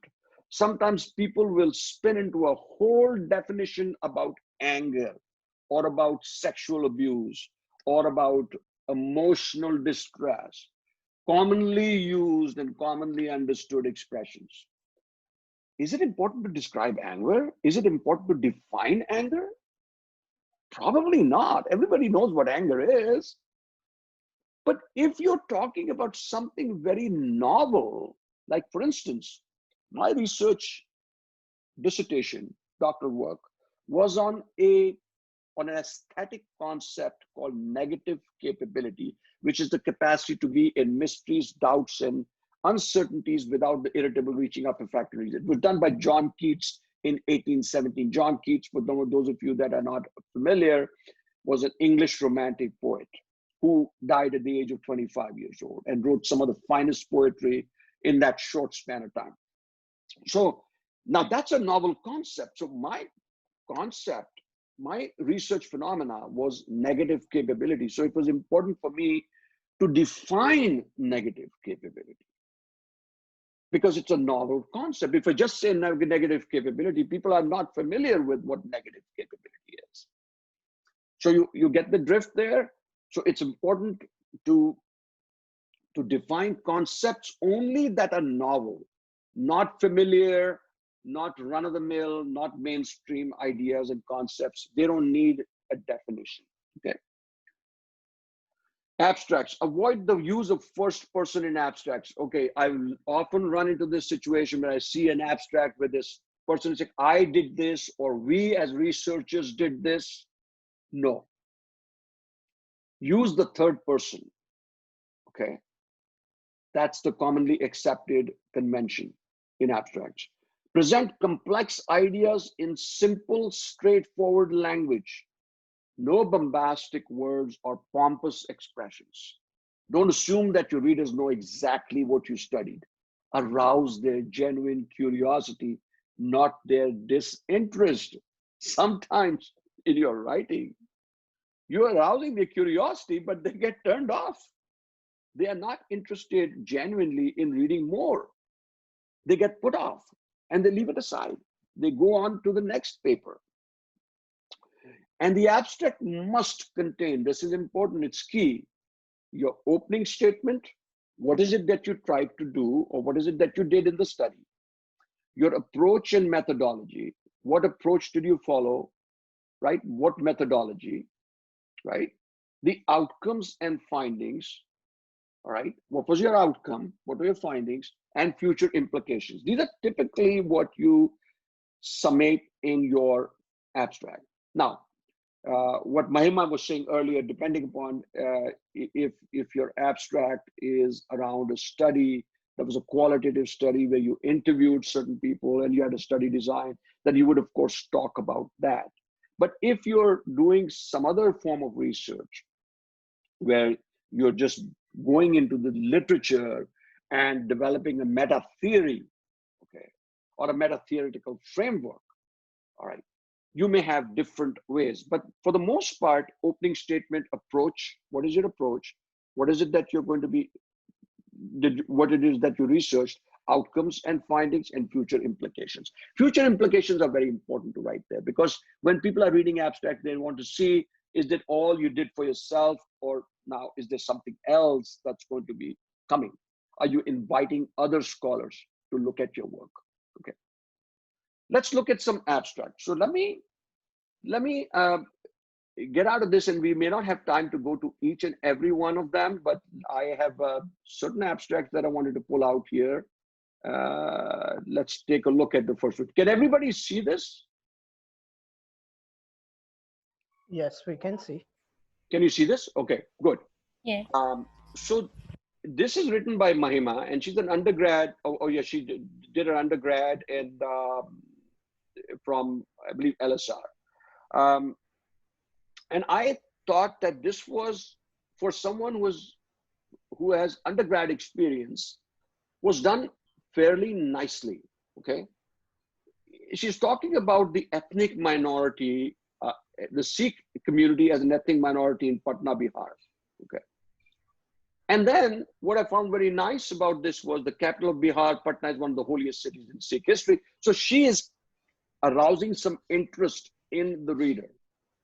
That Patna, for readers that, now, for instance, before I read this abstract, I did not know that Patna is one of the holiest cities in Sikh history, because I was not familiar with that.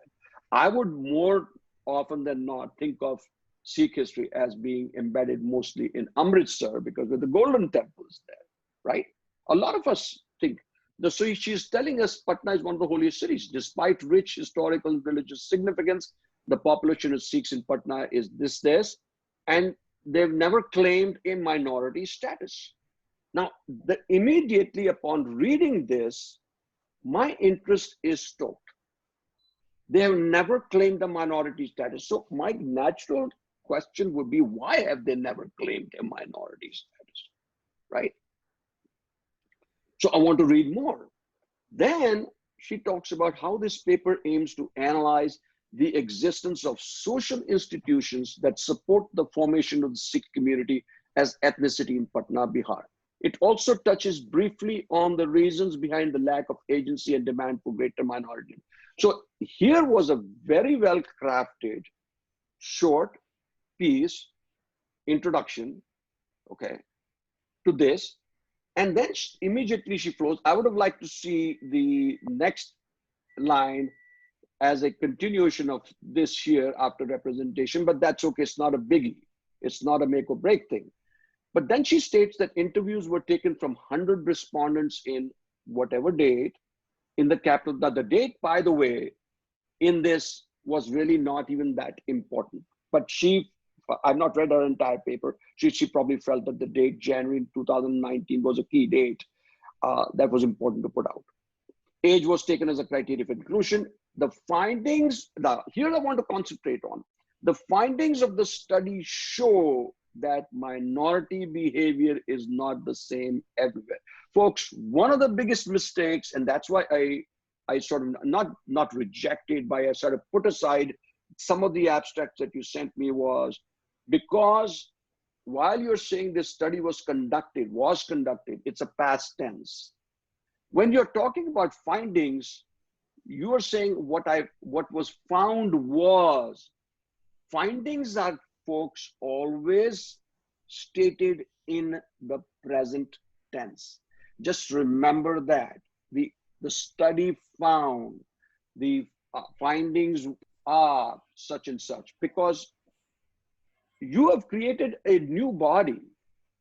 You've added to the extant literature out there, okay? So when you talk about findings, don't talk about findings as though it was in the past and is dead and buried. Now there's nothing more to be looked at there. Your findings are current. They're jumping right now because you've found, you've researched and done something nice. So I felt that it was very well put together. It provides a better looking glass to understand subaltern behavior. Additionally, also shows variations in the study of communities. The Sikh community, a minority religion, most of North India, is a minuscule in, and then the keywords have been very nicely stated. So that was good. Congratulations, was very well done. Let's take a look at another one. This is a writing sample from Samiksha, I believe. Yeah, if I'm not mistaken. Samiksha Rai. Now, I did not have the title of the abstract. So if Samiksha is here, she can probably tell us what the title of the abstract was. Samiksha, are you here? I'm not sure if she was here or not. But this was another abstract which I thought was extremely well done.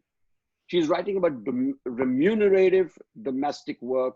A poorly defined economic community, even in the 21st century, is considered to be an activity of low. So she's sort of like, again, if you notice here, and this is why I picked this one, remunerative domestic work.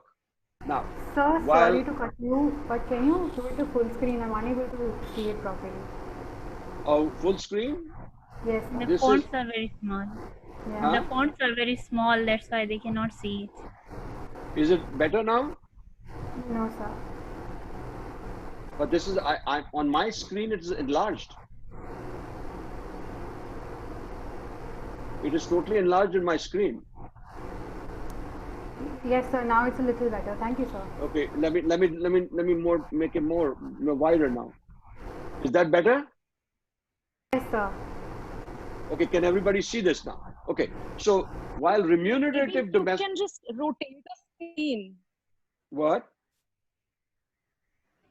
I can do what? It's visible now. It's fine now, I guess. Okay. Is it fine now? Okay. No issues. Yes. Okay. So while remunerative domestic work, when you hear of remunerative domestic work, if it was just domestic work, I would not see the reason for defining this.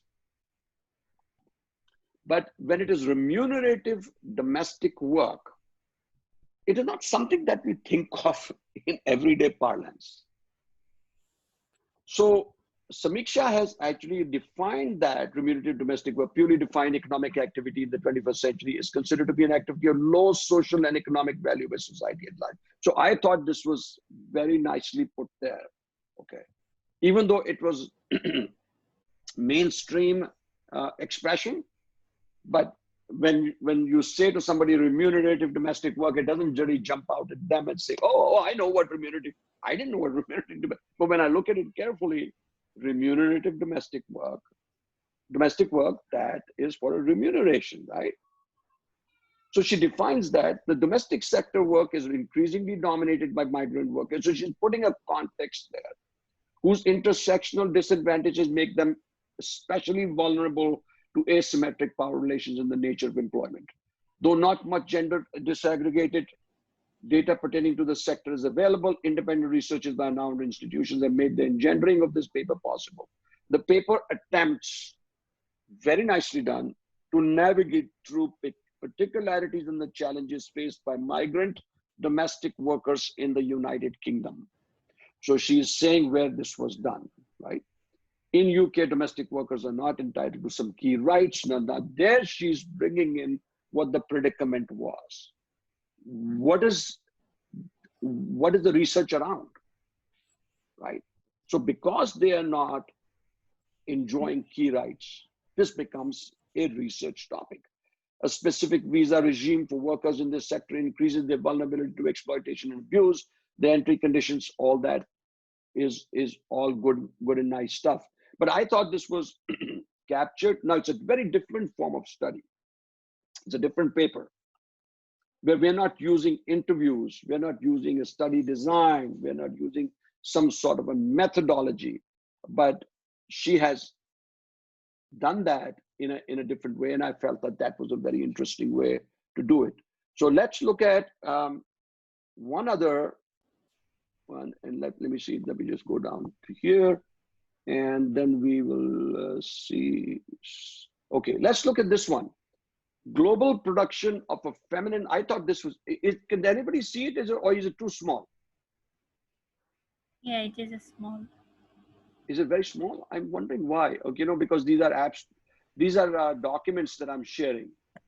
These are not. I think the reason is the orientation, the portrait and the landscape orientation, Anil, here.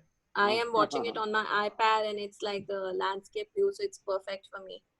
Those watching it on the laptop, it will be the portrait and therefore it will be small. Yeah, that's the point. Okay. So let's look at this one, the global production of a feminine ideal behind the scenes of beauty pageants.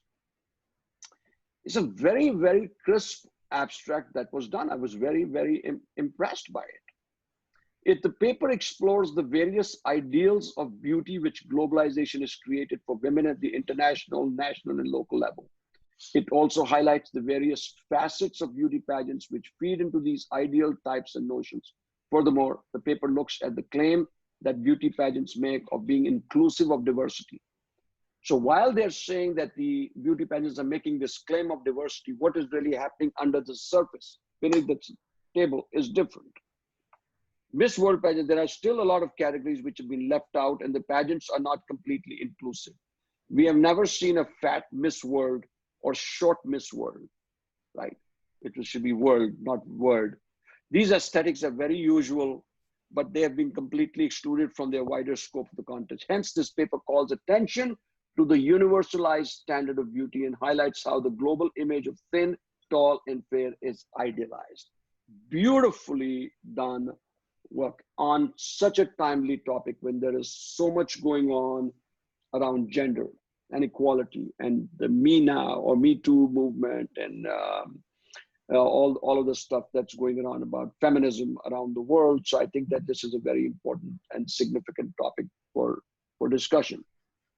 So I think I have time to go through one more. Let's see, my master, Samiksha, Drishti. Let's take a look at it. There was another very interesting. So I caught different genres there. She's talking about something so aesthetic, exploring falling in love and being in love among millennials, right? So there's a context, she's talking about the millennial population.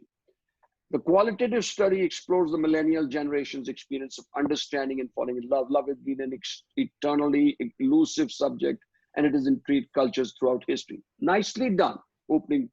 You're capturing the attention of people. Love is of primary importance to millennial generation and plays a key role in transition, but extensive research specific to millennial love as a variable is limited. Based on this gap, the current study expanded the scope to include a qualitative dimension, and she's using interpretative phenomenological analysis, which has been sort of my expertise, as you all know. And so she's using this IPA approach in phenomenology. She's studying somewhat of a novel phenomena. This is not a phenomena that is very regularly studied. So I commend her for really taking a stab at this and going into this approach in the way that she has. Now, you folks can read it. I can send you all these abstracts. That's no issue at all. But let me get into back to this. I think there was a that I wanted to show you here. This was the one. Okay. Writing for publishing. Now, one of the things that comes up very often is, where should I publish my work?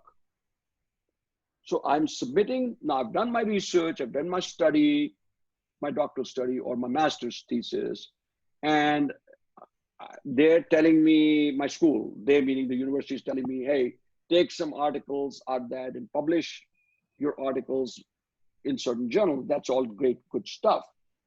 But what journals? How do you pick journals? Okay, which journals to go for? It's very easy exercise. If you're in the field of phenomenology, you will likely see many journals that will pick your work up.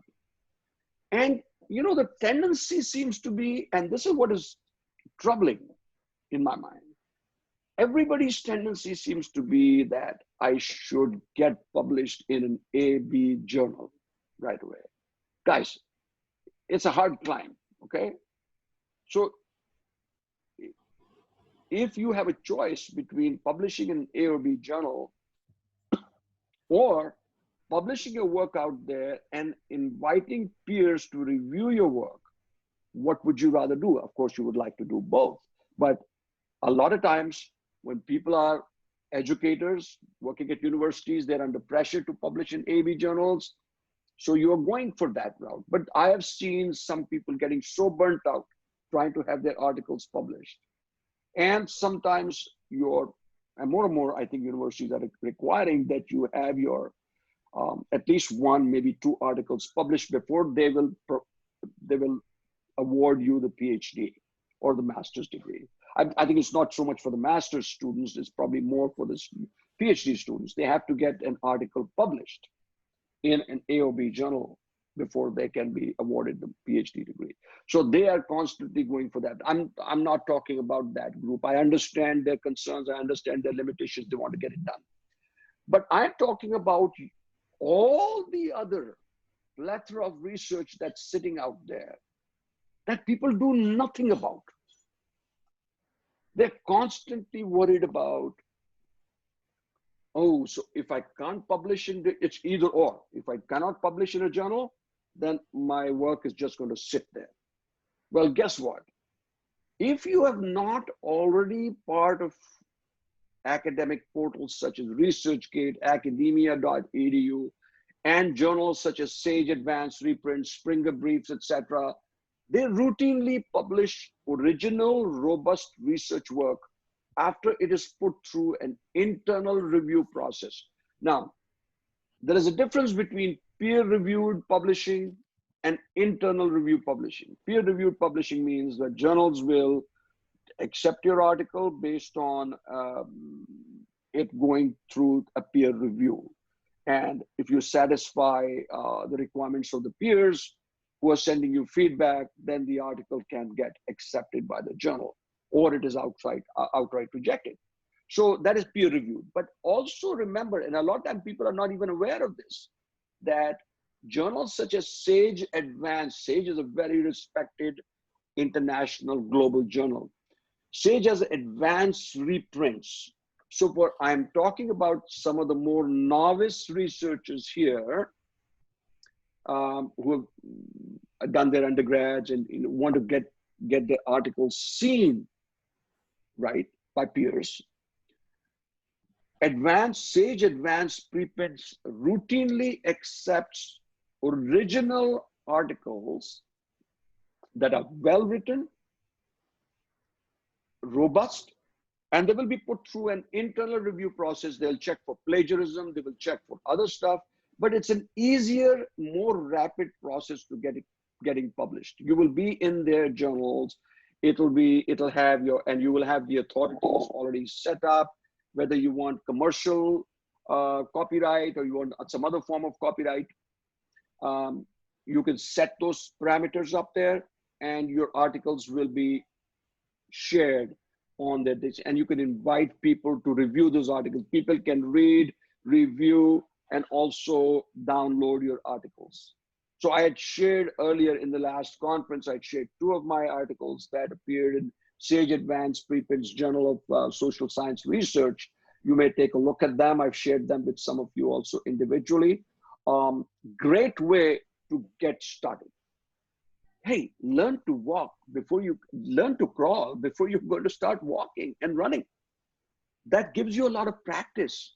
And once you're accepted by Sage Advanced Preprints, there's a very good chance that one of the other Sage A, B, C journals may look at your article, because when they do a search for your article, they'll see that Sage Advanced Preprints has it. They also want to see what kind of citations have occurred for your article. All right, and who are the peers that have been reviewing your articles and writing about your article. So it's a much quicker route to publishing and dissemination of your articles to a wider audience of peers who can be invited to review and critique your work. Refrain from publishing work in journals that demand a publication fee. Some of these journals ask you to pay, this is becoming more of a racket now. You are so desperate to have it published that they'll say that we are going to charge you a fee for that, okay? So reputable journals, just please remember, will never ask you for a fee, okay? Just keep that in mind. I know I saw Iman raise her hand. Did you want to say something, Iman? Yeah, you're saying that we can go for Sage Advanced preprints and things like that. Yes. Since you already know that I am trying to apply for PhD program at different universities. Yes. What their demand is, since I was going through the applications, that you must have published a peer review article, like something, and send us the link. So if I'm going for Sage Advanced, so I'm not fulfilling this requirement of the universities that it should be published in peer review. So I mean, that is how correct. Can you, justify this while sending admission letters or things that because according to you, what I understand is that they are equally good, because you're getting peer review before you get them published. Here you publish it and you get peer review, and you can make better and correct yourself if I'm not wrong. Correct. So now it depends. If the university is saying that you definitely have to have a peer reviewed journal article in place, published already, then of course that's a different issue. Okay. But if with a supporting application, a lot of times they want to see, have you written any academic work? What kind of work have you written academically? What kind of responses are you getting? How many people are downloading your work? What are they saying about your work? Is your work being talked about? Is your work being cited? So when you go to Sage Advanced Preprints, their portal, the analytics will show everything at a glance. How many citations? How many people have commented on that? How many downloads? How many views? That sets the stage. But again, I'm not going to sit here and say that if they require definitely a peer-reviewed journal article, then of course you have to go that route. But Springer Briefs is another one which you should keep in mind. That is also very respected, international, but it is not peer-reviewed. It's reviewed internally by Springer. So it's a monograph, all right? So you are actually submitting that. They create a monograph, almost like a book of your entire thesis. Very respectable, by the way. So, and by the way, and this brings me into my last piece, which I will go really quickly in the interest of time, and those that have to leave can leave. But I received a lot of requests in the registration for this, for people wanting to know how can they turn their dissertations into publishable books, because they worked so hard for their master. And by the way, it includes master's thesis also. If you've done a really stellar master's thesis and you want to turn it into a book for a wider audience, right? There is a way to go about that, okay? And here I'm going to share that with you, okay? Just give me a second here. Can everybody see this? Yes. Yes, it's visible. Can everyone see this clearly? Okay. All right. So there is a whole process of converting your dissertation or thesis into a book. And one of the services, one of the things that I do is help scholars to convert their academic work into book form, into a Kindle, into a paperback, into a hardcover book. All right. And I also, for those that want to go the self-publishing route, which is quicker, we can do that. But I can also help through our team. We have a team of editors. We have a team of actually conceptualizers, graphic artists. We can produce all that work for you so that when you pitch that to a regular publisher, so there's, understand the difference between this self-publishing, which is in your hands, you have more control over it. You own the copyright, you own everything, or a regular publisher. You're turning over the copyright to that publisher. And the publisher in turn publishes the book. If they find a book really valuable, they will offer you some down payment for the book, and then as the book is written, etc., etc. So we can help you create that entire manuscript, which will be more than likely accepted by a regular publisher. Okay. So what are the things that people find is when they do their doctoral work is, so you publish your doctoral work on ProQuest UMI, how can I stop? So I can now stop worrying about it, right? Now that my dissertation is in the research thesis repository, lots of people will look at it. My work will find high visibility on the ProQuest portal. I will be regularly contacted by users of knowledge. So much of that is untrue, because once your work sits in the ProQuest repository, it's only a repository. It's a library of thousands, literally thousands of dissertations and theses. So when people do a search, someone might see your work, all right, and cite your work. But it's not a good way to present your work, present your research to the wider world. So if you're really excited about your research, you've done some cutting edge research, it's creative, it's original, you want to share it, then the way to go about this is so once you're done with your PhD, once you're done with your master's, you're thinking, oh my goodness, I've run out of gas. I'm totally exhausted now, spent so much money, time, effort. This is the time when you take a break and you think about how you can put your work to use, okay? For a wider audience, how can you disseminate your research? So your dissertation is consigned to posterity. Time and tide will wait for no one.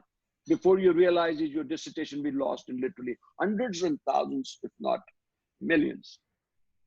So what are your chances of being found? Very, very low. You know, you've spent the time, you spent the sweat equity, your money, emotional and psychological stress. Hey, those of you that have gone through the PhD will know, or even a master's degree or an MPhil, they're heavy. Okay, by the time you're done your dissertation, you're really exhausted. And sometimes you don't know what to do with it. Okay, you spent all this time just to get the MPhil. Yes, that's great. But what else are you going to do with this? So there's a way you can go about this. You worked hard for your PhD or an MPhil. Now make it work for you. What self-publishing provides you is a way to produce your work, your manuscript, into Kindle, paperback, and hardcover books. It gives you instant visibility on Amazon. stature, because your book is now out there. You cite to give the people a link, and they can go to Amazon, and everybody's going on Amazon to look for stuff. And there you buy stuff from Amazon, you buy books from Amazon, and there are other portables, not portables, but portals that are there. But Amazon is one of the largest marketplaces. Money, okay, so you earn some money from royalties once your book is published there. So what our comprehensive services entail, and with this I'm going to stop. But this is what we do. The whole process we have of taking your dissertation, putting it through an ideation process, helping you uncover some areas where you can improve, editing your work, proofreading your work, and helping you with advertising, marketing your work. So we do that as an entire process, all right? And here are some of the books, examples of books that I've helped publish. A lot of the books you'll see here are published for doctoral graduates. These are just some covers of the books that we have here. Okay, you'll see here. Okay, so with that, I just wanted to sort of quickly share that. So those of you that are wondering how to go about, creating more avenues for your research, creating more work for your for this thing. How do you go about that? This is a way for you to disseminate your work to a wider audience. So with that, I'm back to where we started. I want to really thank you all. And for those of you that were expecting a lot more from this, I'm not going to apologize, because I know how these things work. In a short period of 2 hours, you can only provide so much, okay? And the process has just begun. Those of you that rise to the occasion and reach out to me for help, I will help you. I will guide you, I will coach you, regardless of whether it's your dissertation or writing or coaching you on how to go about stuff. I will be very happy to help you. But I don't know who you are. So you have to reach out to me and seek the help. I cannot go out there to each one of you and say, I'd love to help you out. That's just not my style. So with that, I want to be cognizant of the time. We went about 5 minutes or 7 minutes over.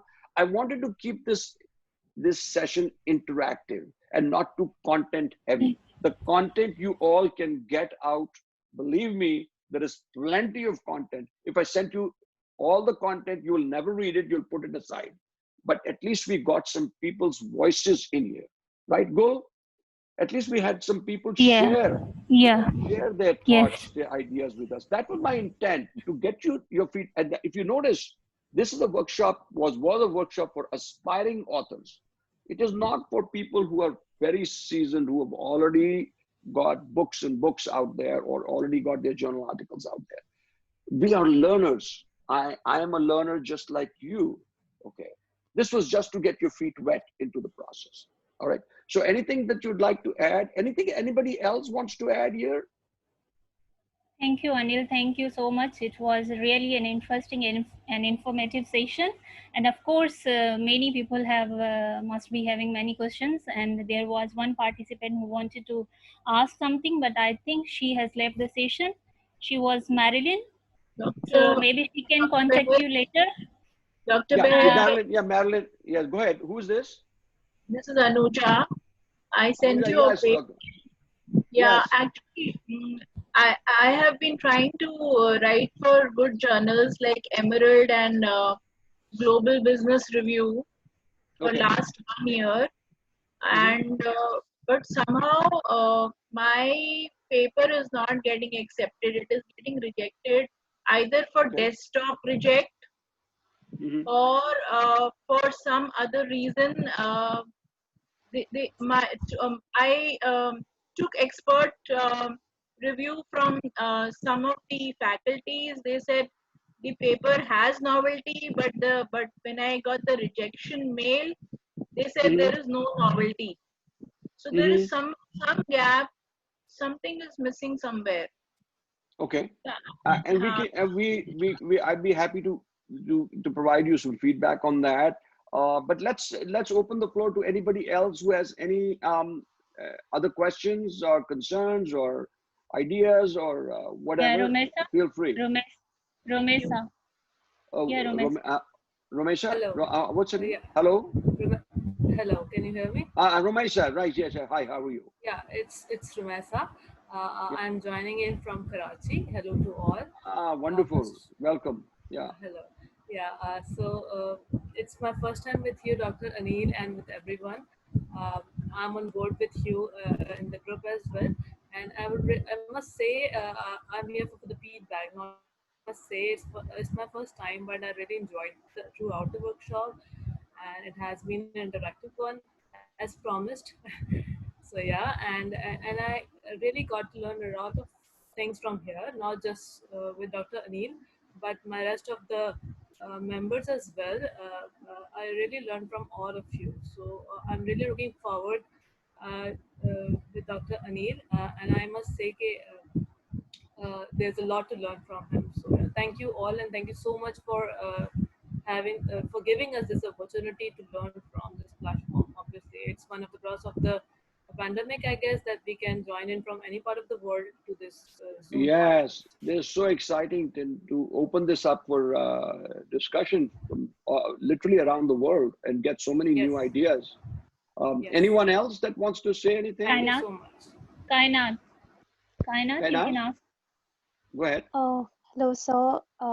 I have completed my master's from Jamia Millia Islamia. You came and I attended one of your workshops on Yes. IPA. Oh, wonderful. Were you in one of my workshops there? Okay, wow, Yes, that's sir. nice. Yes, sir. Okay. Yes, sir. So actually, I have a question. Like, I completed my master's about a year ago. So, since I was busy preparing for certain exams and now everything is at a halt, so I was thinking about publishing some paper from my dissertation itself. So, it would be helpful if you could suggest what should I do now? Like, should I publish, try to write it as it was, or should I go for review of literature? So yeah, given that we've reached the time boundary for today, so Kainat, if you would be so kind as to address that question with me privately via email, and I'll be happy to address your concerns. Okay? Definitely, sir. Thank you. Because that's a very individual situation for you, and we can discuss that separately. But I just wanted to quickly open it out to anybody else who hasn't had a chance to talk during the conference. Whether you want to ask or Sukanya Chakrabarti raised her hand. Okay. Sukanya. Yeah. Sukanya, go ahead. Hi, Dr. Anil. I'm also a postgraduate in psychology from Delhi University. And I'm also currently trying to publish my dissertation, and I've already received a couple of rejections. So I'm also still wondering how best I can adapt it so that it's suitable for a journal, and I could email you about that. But right now, what I wanted to ask is that I often am confused about how to basically concretize the topic for my study. So I may have like a broader idea in my mind, but I struggle to concretize it into something operationally define what I'm working on. So if you could share some tips on how to just go about how about we do that privately? Okay. And I'll be happy to share with you whatever I can with you. Maima has raised her hand. Go ahead, Maima. Hi. So my question actually is not so much about getting published, but it's actually more vocation specific. Somebody, in fact, one of my managers told me that a single authored paper does not, and a series of single authored paper don't look good on your CV. You should have like 1 or 2 or 3 more authors, show a sense of teamwork on your CV. But what I had to ultimately do was I had written 100%, I had done the research myself and I had written all of the paper. And just because she made that kind of remark, I thought I'll just ask somebody else to co-author it with me, which is not. That's very irresponsible. That's very unethical and I'm sorry to say that. I would never stand for that. If you've done all the work for a paper And just because they're saying that you have to have multiple authors there, come on, give me a break. That's your work, okay? Now, now if they come as part of a team and they're helping you with analyzing the data or putting some other stuff there, but they have to do the work, not just be a rubber stamp that their names come on top, okay? And I think there's nothing wrong with whether you are an undergrad or your master's degree or PhD, nothing wrong with having a singular author paper. If you've done the work and if it's worthy of being accepted by a journal, why not? I don't know if that answers your question. Yeah, actually that does, because I was feeling very low about making that kind of decision, and you really sort of helped me there. So thank you for that. And it was really, really insightful session. Okay, thank you. Thank you. If anybody else? Yeah, Anil, many questions that were texted in the chat box, you have already answered most of them via this presentation. Yeah. Okay, great. So again, you know, I just wanted to, first of all, I want to thank Dr. Gul Afshan, very patient, very persevering, very understanding lady. I've worked with her before, and she's just absolutely amazing. So I want everybody to join in and thank Dr. Gul for doing such a wonderful job of moderating. It's not an easy job to do, okay? Because if I were doing the facilitating and the moderating myself, it would become really almost impossible to do. So thank you for that, Gul. I appreciate always your help, and then thank you also to IBA Sakkar University for broadcasting live this session. Hopefully, some people have been able to take something off of that. But that session was on their Facebook page as we spoke. But hopefully that'll reach more people out there. But other than that, I want to thank you all, and I know it's kind of late for many of you. For me, it's only 12:15 in the afternoon. I'll shortly be going for my walk, but for a lot of you, it's late. So I want to be mindful of the time. And thank you. We went about 15 minutes over time, but I think it was important to leave open the floor to others here. Okay. Thank you so much. Maybe we can address other questions, rest of the questions that we have not addressed in some other session. Yes. Yeah. Definitely. Okay. Thanks a lot. Thank you so much. Thank you so much, Dr. Anil, for your time. Bye-bye. Bye-bye. Bye-bye. Take care. Bye. Thank you.